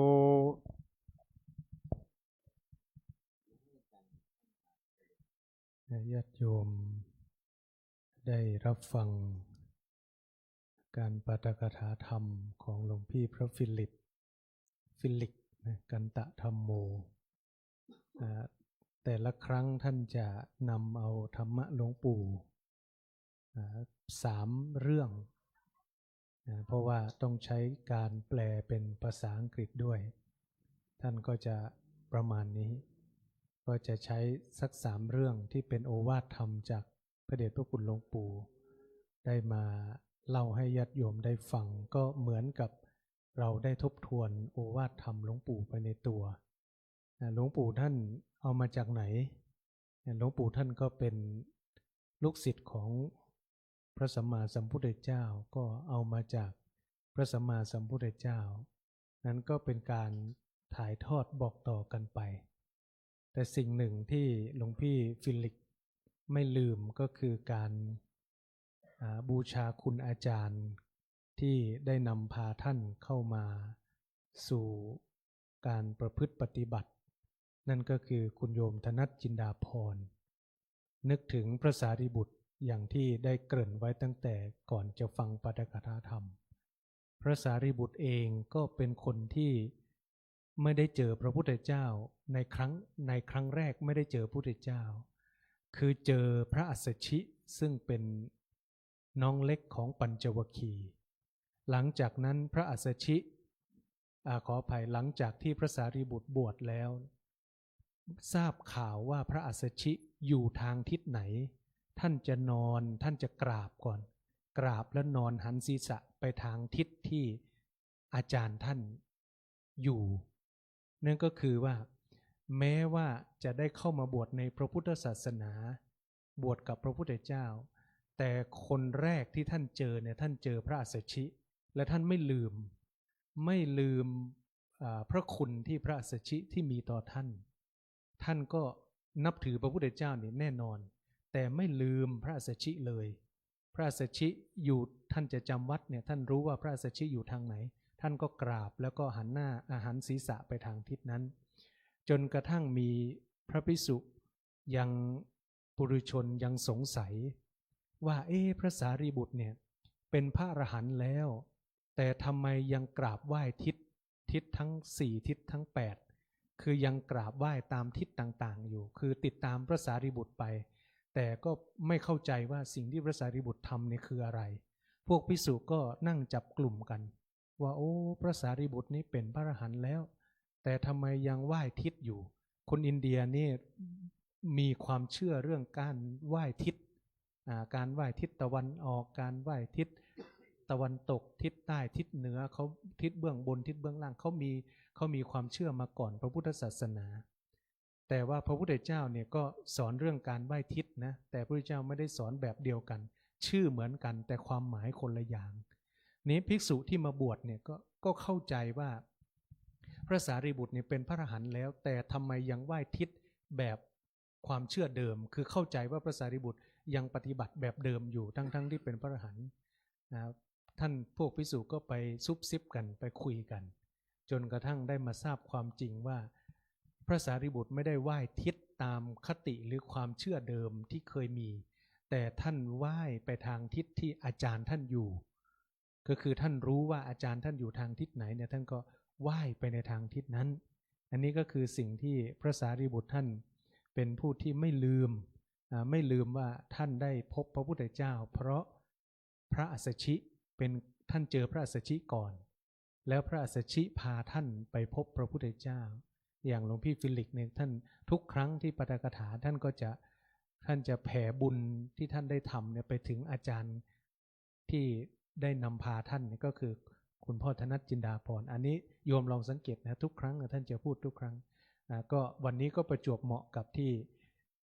อาตมาได้เกริ่นเรื่องพระสารีบุตรนั่นแหละเพราะว่าพระสารีบุตรท่านก็จะเป็นอย่างนี้คือระลึกถึงอาจารย์ไม่ลืมพระคุณของอาจารย์ท่านเป็นผู้ที่มีความกตัญญูก็คือรู้ว่าใครที่มีพระคุณต่อท่านท่านก็เป็นบุคคลที่สำคัญในทางพระพุทธศาสนาเพราะว่าเป็นสาวกเบื้องขวาขององค์สมเด็จพระสัมมาสัมพุทธเจ้าช่วยทำงานช่วยเผยแผ่ช่วยพระพุทธเจ้าไปในที่ต่างๆก็ได้พระสารีบุตรดังนั้นพระสารีบุตรก็ถือว่าเป็นบุคคลที่สำคัญวันนี้ก็ระลึกถึงการบรรลุธรรมของท่านเนาะแล้วก็วันนี้เป็นวันสำคัญอีกวันหนึ่งก็คือเป็นวันที่พระพุทธเจ้าได้ปลงพระชนมายุสังขารหลังจากที่พระพุทธเจ้าเผยแผ่พระพุทธศาสนาตลอด45ปีตอนนั้นพระองค์มีพระชนมายุ79ปี79ปี9เดือนแล้ว79ปี9เดือนก็คือตรงกับขึ้น15ค่ำเดือน3พระองค์ก็เลยปลงพระชนมายุสังขารว่าปลงพระชนมายุสังขารก็คือการประกาศว่าอีก3เดือนพระองค์จะปรินิพพานแล้วก็คือตรงกับเนี่ยขึ้น15ค่ำเดือน3นี่แหละโยมเนี่ยวันนี้ถ้าเราย้อนกลับไปเนาะก็คืออีก3เดือนข้างหน้าก็จะเป็นวิสาขบูชาอันนี้ถ้าไม่มีอธิกมาศก็จะเป็นวิสาขบูชานั้นก็เป็นวันที่พระพุทธเจ้าได้ประกาศก็คือเป็นวันที่พญามารที่เป็นพญามารนี่มีหลายประเภทนะโยมมารที่เป็นตัวเป็นตนก็มีเนาะก็คือมารที่อยู่ที่ชั้นปรนิมมิตวสวัตตีมารนี่มี5ประเภทนะมารที่มีเป็นตัวเป็นตนก็มีมารที่อย่างเช่นขันธ์5ของเรานี่ก็เป็นขันธมารเหมือนกันนะขันธมารสมมติว่าโยมเจ็บป่วยมึนหัวเนี่ยมาวัดได้ไหมมันจะหากมันลุกเบาไหวมันไปไหนบ่าได้มันเจ็บมันปวดมันอันนี้ก็เป็นขันธมารนะแต่ตอนนี้เนี่ยขันธมารเรายังไม่ค่อยแสดงอาการก็ยังโชคดีไปเหมือนที่หลวงพี่ฟิลิกยกธรรมะหลวงปู่มาว่าอุปกรณ์ในการสนับสนุนความเพียรส่วนหนึ่งก็คือนี่แหละตอนที่เรายังไม่เจ็บป่วยเรายังมือเท้าเราใช้การได้อวัยวะร่างกายของเราสุขภาพของเรายังดีอยู่เราก็ขวนขวายเอาส่วนตรงนี้มาเร่งในการประพฤติคุณงามความดีมาทำความเพียรอันนี้ก็เหมือนกันนั้นขันธมารในร่างกายก็สามารถเป็นมารได้ก็คือขันธะรูปขันธ์ก็สามารถเป็นมารได้ก็ต้องระมัดระวัง ทั้งอันนี้ก็เดี๋ยวจะยาวกลับไปที่เรื่องพญามารมาทูลให้พระพุทธเจ้าปรินิพพานพระพุทธเจ้าก็เลยรับปากพญามารว่าพระองค์จะปรินิพพานหลังจากที่พญามารกลับไปก็พระพุทธเจ้าก็ทรงปลงพระชนมายุสังขารก็เกิดแผ่นดินไหวแผ่นดินไหวแบบที่ปลงพระชนมายุสังขารจะไม่มีใครตายนะแผ่นดินไหวแบบไม่กระทบกระเทือนแบบว่าบ้านเรือนพังทลายเสียหายเกิดคนตายไม่ใช่อันนี้ก็คือเกิดแผ่นดินสั่นสะเทือนตามที่ปรากฏในพระไตรปิฎกท่านว่าหลังจากที่พระเจ้าปลงพระชนมายุสังขารก็เกิดแผ่นดินไหวพระอานนท์ก็เลยไปถามเรื่องว่าทำไมถึงเกิดเหตุแผ่นดินไหวพระพุทธเจ้าก็เลยตรัสเอาไว้ตั้งแต่อันดับที่หนึ่งก็คือธาตุกำเริบธาตุกำเริบธาตุก็คือดินน้ำไฟลมนั่นแหละธาตุกำเริบธาตุกำเริบผู้มีฤทธิ์บันดาลพระโพธิสัตว์จุติไล่ลงมาพระโพธิสัตว์ตรัสรู้แสดงปฐมเทศนาปลงพระชนมายุสังขารพระอานนท์ไล่เหตุการณ์แล้วสงสัยจะเป็นเหตุการณ์ปลงพระชนมายุสังขารก็คือประกาศวันตายประกาศวันนิพพานนั่นเองพระอานนท์ก็เลยทูลขอให้พระพุทธเจ้าดำรงพระชนชีพอยู่ต่ออีกให้ถึง100 ปีหรือสัก120 ปีพระอานนท์ทูลให้พระพุทธเจ้าอยู่ต่ออีกไปถึงตอนนั้นพระพุทธเจ้า79 ปี9 เดือนแล้วขอให้อยู่ต่อไปอีกให้ถึงสัก100 ปีหรือ120 ปีก็ได้คืออายุกับของคนนะสมัยนั้นแต่พระพุทธเจ้าก็ตรัสว่าพระองค์ได้เปล่งวาจาไปแล้วเปล่งวาจาไปแล้วพระพุทธเจ้าอยู่ได้ไหมโยมก็อยู่ได้แต่ว่าพระองค์ต้องอาศัยการเข้าสมาบัติสัญญาเวทนิยตะนิโรธเพราะว่าร่างกายภายนอกเนี่ยมันไม่ไหวแล้วมันเจ็บมันปวดแล้วพระองค์ก็ต้องใช้วิธีการประคับประคองร่างกายของพระองค์ด้วยการเข้าสัญญาเวทนิยตะนิโรธคือพอเข้านิโรธสัญญาเวทนิยตานิโรธเนี่ยอาการปวดเนี่ยเราจะไม่รับรู้มันเหมือนมันเข้าไปอยู่ในสมาบัติไปอยู่ในฌานไปอยู่ในสมาบัติก็อาการปวดทางกายก็จะไม่รับรู้พระพุทธเจ้าไม่ใช่ไม่ปวดนะโยมเดินทางเนี่ยหลังจากที่ประกาศจะปรินิพพานเดินทางไปที่กุสินาราเพื่อที่จะไปปรินิพพานเนี่ยระยะทางไม่ไกลมากนะโยมแต่พระองค์พักเป็นเกือบ50 รอบพักในเกือบ50 รอบร่างกายมันไม่ไหวถามว่าพระองค์ตรัสกับภิกษุชาวเมืองไวสาลีว่าร่างกายของพระองค์นี้เปรียบเสมือนกับเกวียนที่เก่าคร่ำคร่าแล้วเอาไม้ไผ่มาแซมปะแล้วปะอีกแซมแล้วแซมอีกซึ่งมันเกวียนเก่าเนี่ยมันไม่พร้อมจะใช้งานแล้วมันผุพังเต็มที่แล้วพวกภิกษุปุถุชนก็พากันร้องห่มร้องไห้ส่วนภิกษุบางรูปก็ได้สติกำลังใจว่าพระพุทธเจ้าจะปรินิพพานแล้วอีก3 เดือนเรารีบไปปฏิบัติดีกว่าไปปฏิบัติไปบำเพ็ญเพียรก็โดนเพื่อนภิกษุทำปุถุชนไปแซวว่าโอ้พระพุทธเจ้าจะปรินิพพานแล้วทำไมท่านไม่มาเฝ้ามาดูพระพุทธเจ้าเดี๋ยวจะไม่ได้เห็นพระพุทธเจ้าแล้วนะก็พระพุทธเจ้าก็เลยเรียกมาถามว่าทำไมเป็นอย่างนั้นท่านก็บอกว่าเหตุที่ท่านไม่มานั่งเฝ้าพระพุทธเจ้าเนี่ยเพราะว่าท่านต้องการรีบไปปฏิบัติเพราะว่าอีกไม่นานพระพุทธเจ้าจะปรินิพพานแล้วพระพุทธเจ้าก็สรรเสริญสาธุการว่าถูกต้องสาธุภิกษุดีหลักก็คือการที่ไม่ปล่อยเวลาให้ทิ้งเลยไปภิกษุบางรูปก็พอรู้ว่าพระพุทธเจ้าจะอยู่อีกไม่นานก็ตามเหมือนมันเป็นธรรมดาของคนเนาะเวลาเรารู้ว่าใครจะอยู่ไม่นานเราก็จะมาเฝ้ามาดูไม่ยอมไปทำหน้าที่ของตัวเองแต่ว่ามีภิกษุจำนวนหลายรูปที่ท่านรู้ว่าพระพุทธเจ้าจะอยู่อีกไม่นานแล้วท่านก็รีบไปประพฤติปฏิบัติจนกระทั่งได้บรรลุก่อนที่พระเจ้าจะปรินิพพานอันนี้ก็คือเกี่ยวกับวันสำคัญของวันขึ้น15 ค่ำเดือน3ญาติโยมก็ได้ฟังธรรมวันนี้ก็มีญาติโยมมาเยอะมากหน้าหลายตาเราก็ได้สั่งสมความรู้ความเข้าใจไปทีละเล็กทีละน้อยทบทวนได้ทำบุญ ในการฟังธรรมการฟังธรรมก็เป็นบุญที่เราสั่งสมไปอันนี้ก็ให้ญาติโยมได้อนุโมทนาในขันธ์ของเราขันธมารของเราที่มันแสดงอาการไม่มากนักทำให้เราไม่ลำบากยังสามารถที่จะมาปฏิบัติภารกิจทำกิจการต่างๆทำงานต่างๆแล้วก็ยังมีโอกาสมีเวลาจัดสรรเวลามารักษาอุโบสถศีลหรือบางท่านก็มาไหว้พระสวดมนต์มาฟังธรรมมาประพฤติปฏิบัติมาเวียนเทียนก็ยังสละเวลาก็ถือว่าเรายังมีขันธ์มีร่างกายที่ยังใช้ได้ดีอยู่ไม่ได้ต้องอยู่ติดที่ไม่ได้ต้องลำบากอันนี้ก็ต้องอนุโมทนากับญาติโยมทุกท่านที่ยังคงประพฤติปฏิบัติเอาร่างกายของเรามาเป็นทุน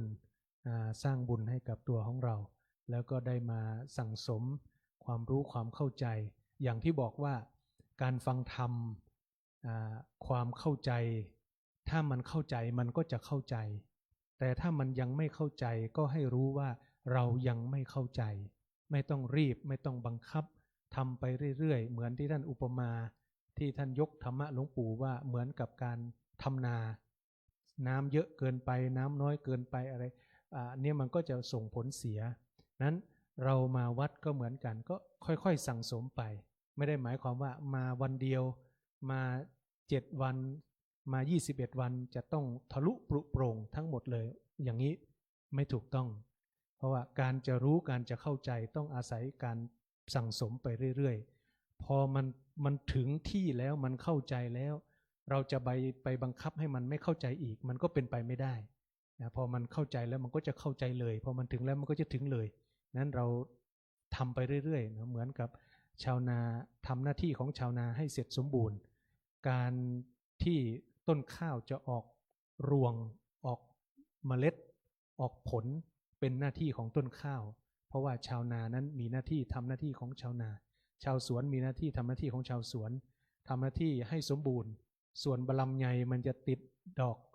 มันจะออกผลอย่างใดก็เป็นหน้าที่ของต้นบะลำไยเราจะไปเขมันใส่ปุ๋ยแล้วก็ออกเพื่อประเดี๋ยวนี้เพื่อมันได้แก่นใหญ่ๆให้ได้เบอร์ A อย่างเดียวมดมันก็คงเป็นไปไม่ได้เราต้องสั่งสมไปทีละเล็กทีละน้อยอันนี้ก็ฝากญาติโยมทุกท่านเนาะเราได้ฟังธรรมแล้วก็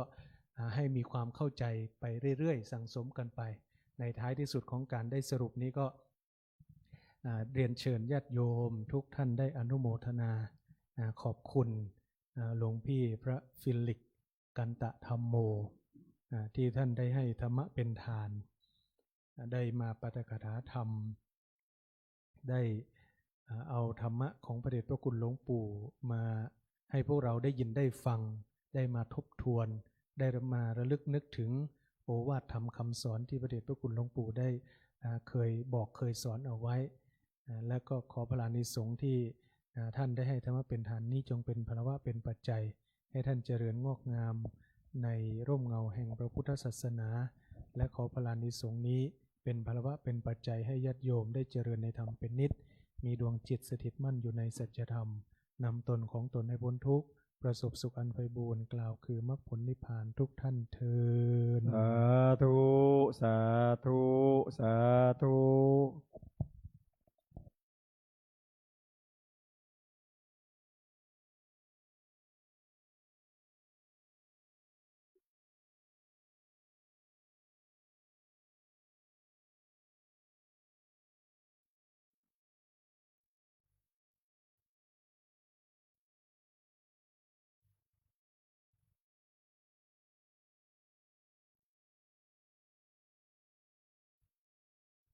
ยะถาวรวิหาปุราปะริปุเรนติสักการะเมวะเมวะเมตโตดินัมเปตานัมุปกปปติเอจิตัมปจิตัมตุมัมกิปะเมวะสมิจันตุสัมเบปุเรนตุสังกปปะจันโตปนรสโสยตามณิโชติรสโสยตาสัพพิติโยวิวัจจันตุสัพพโรโควินาศตุมาเตภวัตวันตรายสุขิติขายุโกภวะอภิวาทานาสิลิสนิจันวุฒปัจจัยโนจัตตารโอธัมมาวัฏฏันติอายุวันโนสุขัมภะลังสาธุสาธุสาธุ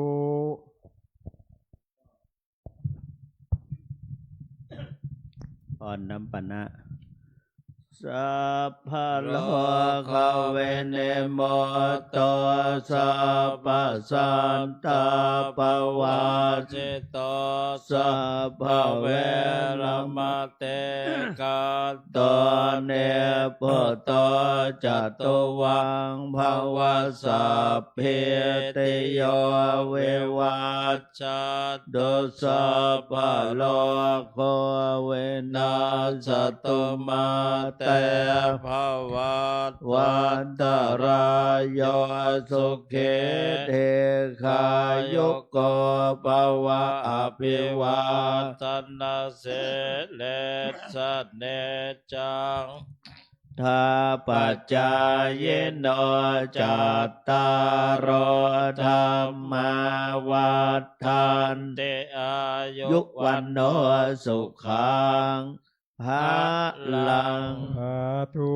สาธุสาธุ ญาติโยมถือเครื่องสักการะไว้ในมือบิบูชามีสองอามิตรบูชาและปฏิบัติบูชานิมนต์ท่านมหานำ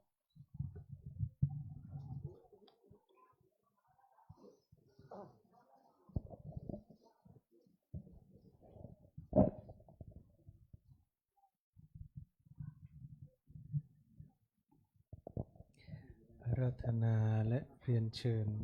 ทุกรูปท่านได้ถือดอกไม้ธูปเทียนเครื่องสักการะกล่าวกับผมขอโอกาสนำกล่าวคำบูชา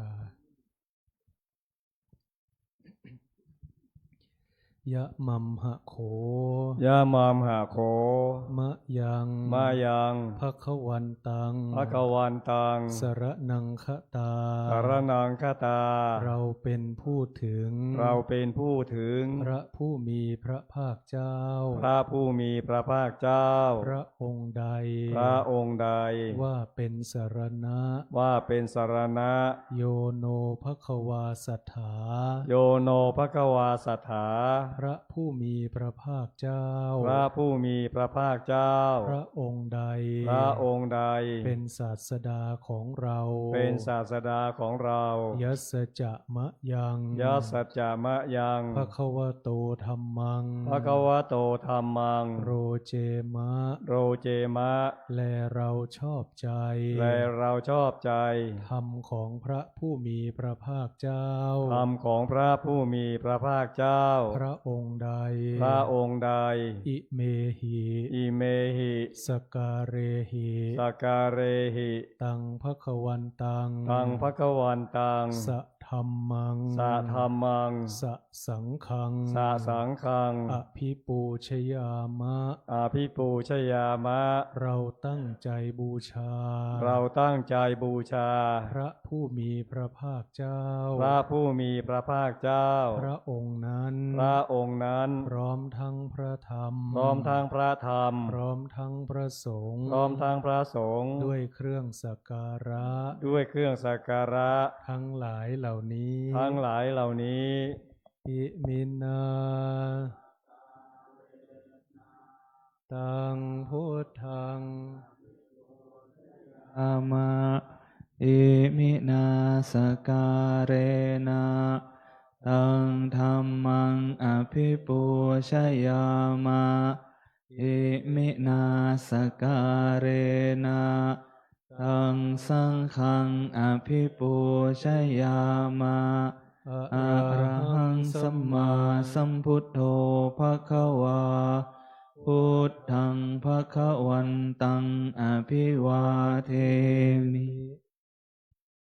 สวา ข้าโตภควตาธัมโมธัมมังนัมสสามิ ติปันโน โนภควโตสาวกสังโฆสังฆังนะมามิ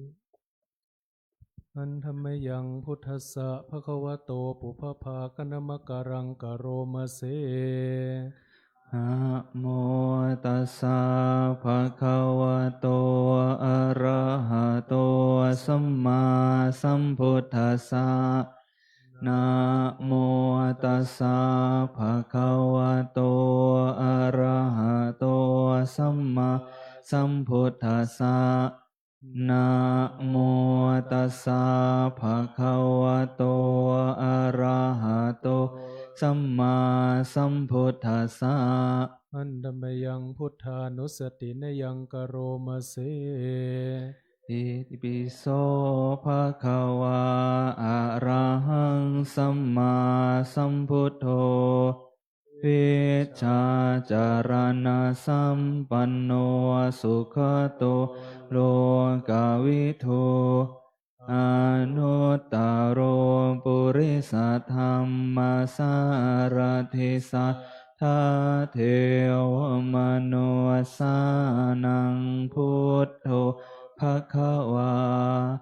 ติกายเนวาจายวเจตสวาพุทเทกุกัมมังปะกะตังมยายังพุทโธปฏิคันหาตุอาจจยันตัง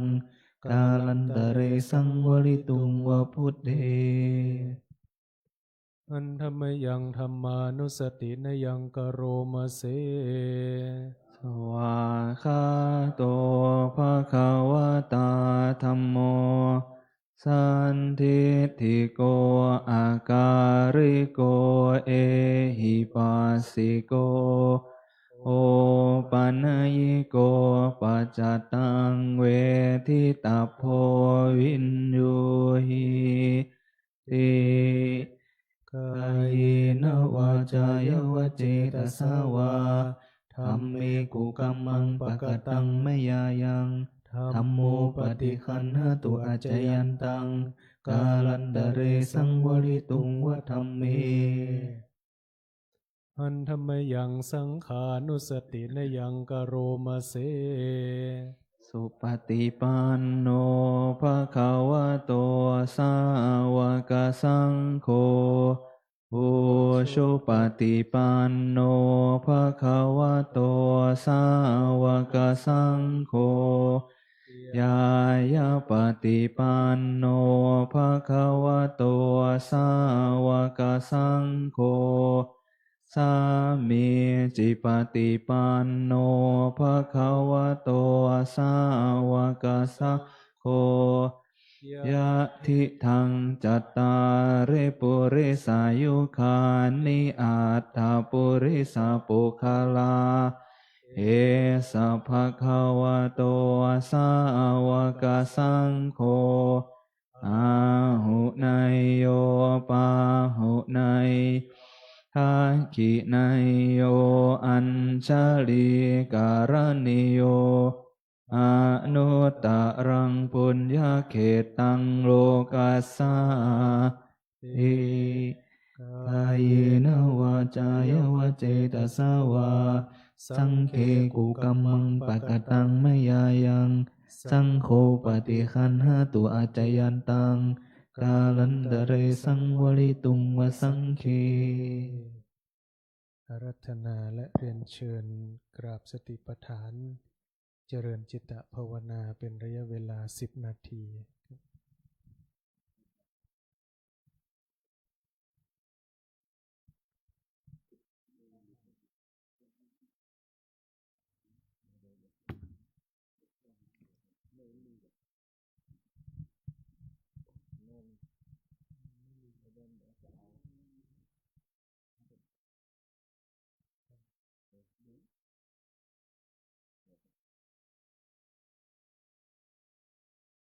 โยมบึงเดี๋ยวกลับแล้วก็ส่งหลวงพ่อไปภารกิจก่อน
สมควรแก่เวลา ค่อยๆ คลายออกจากสมาธิ เปิดหนังสือหน้าที่ 8 กรวดน้ำแบบพื้นเมือง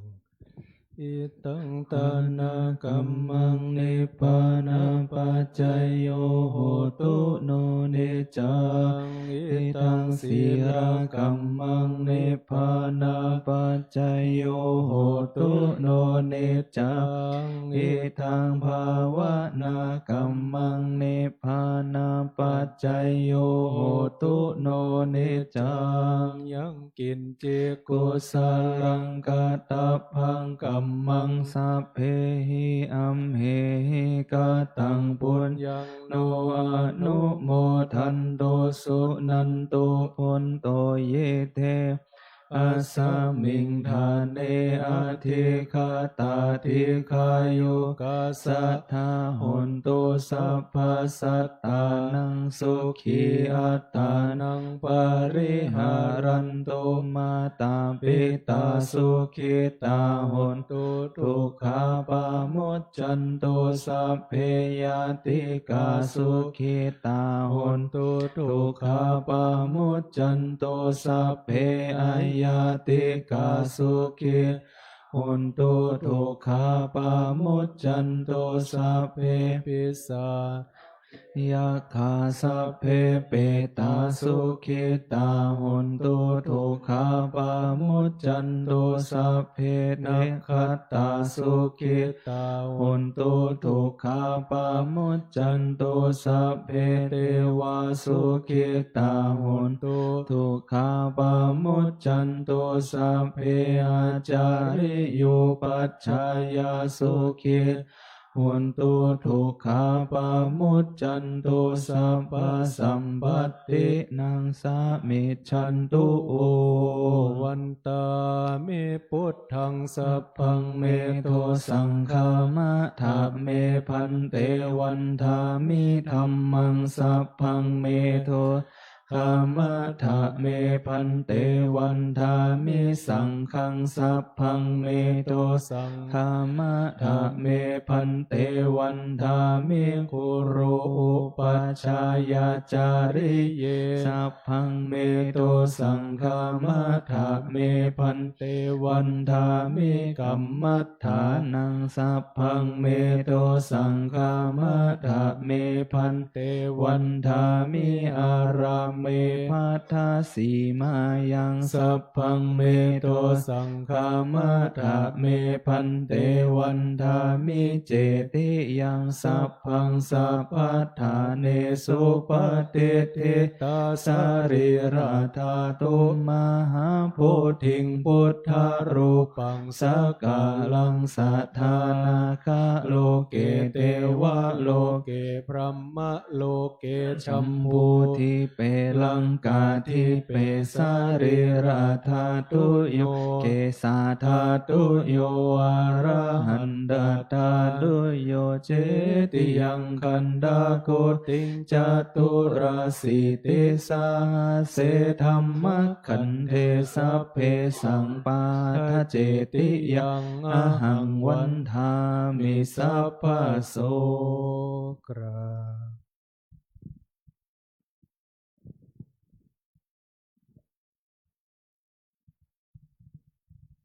น้อมวันทาระลึกถึงพระเดชพระคุณหลวงปู่วันตา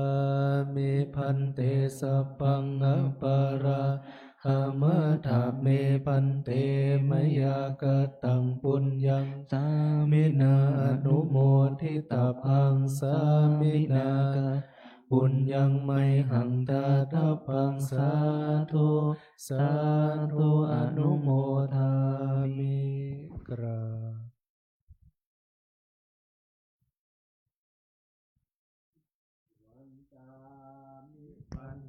สัพพังอปาราทังกามถาเมพันเตมยากตังปุญญังสามินาอนุโมทิตาพังสามินาปุญญังไมหังตาตาพังสาธุสาธุอนุโมทามิ จัตตาโลธรรมาวัฏันติอายุวโนสุขังภะลังสาธุสาธุสาธุ อรหัง อะระหัง สัมมาสัมพุทโธภควาพุทธังภควันตังอภิวาเทวาคาโตภควตาธัมโมธัมมังนัมสสามิสุปฏิปันโนภควโตสาวกสังโฆสังฆังนามามิ ท่านที่จะกลับบ้านหรือกลับที่พักนะครับ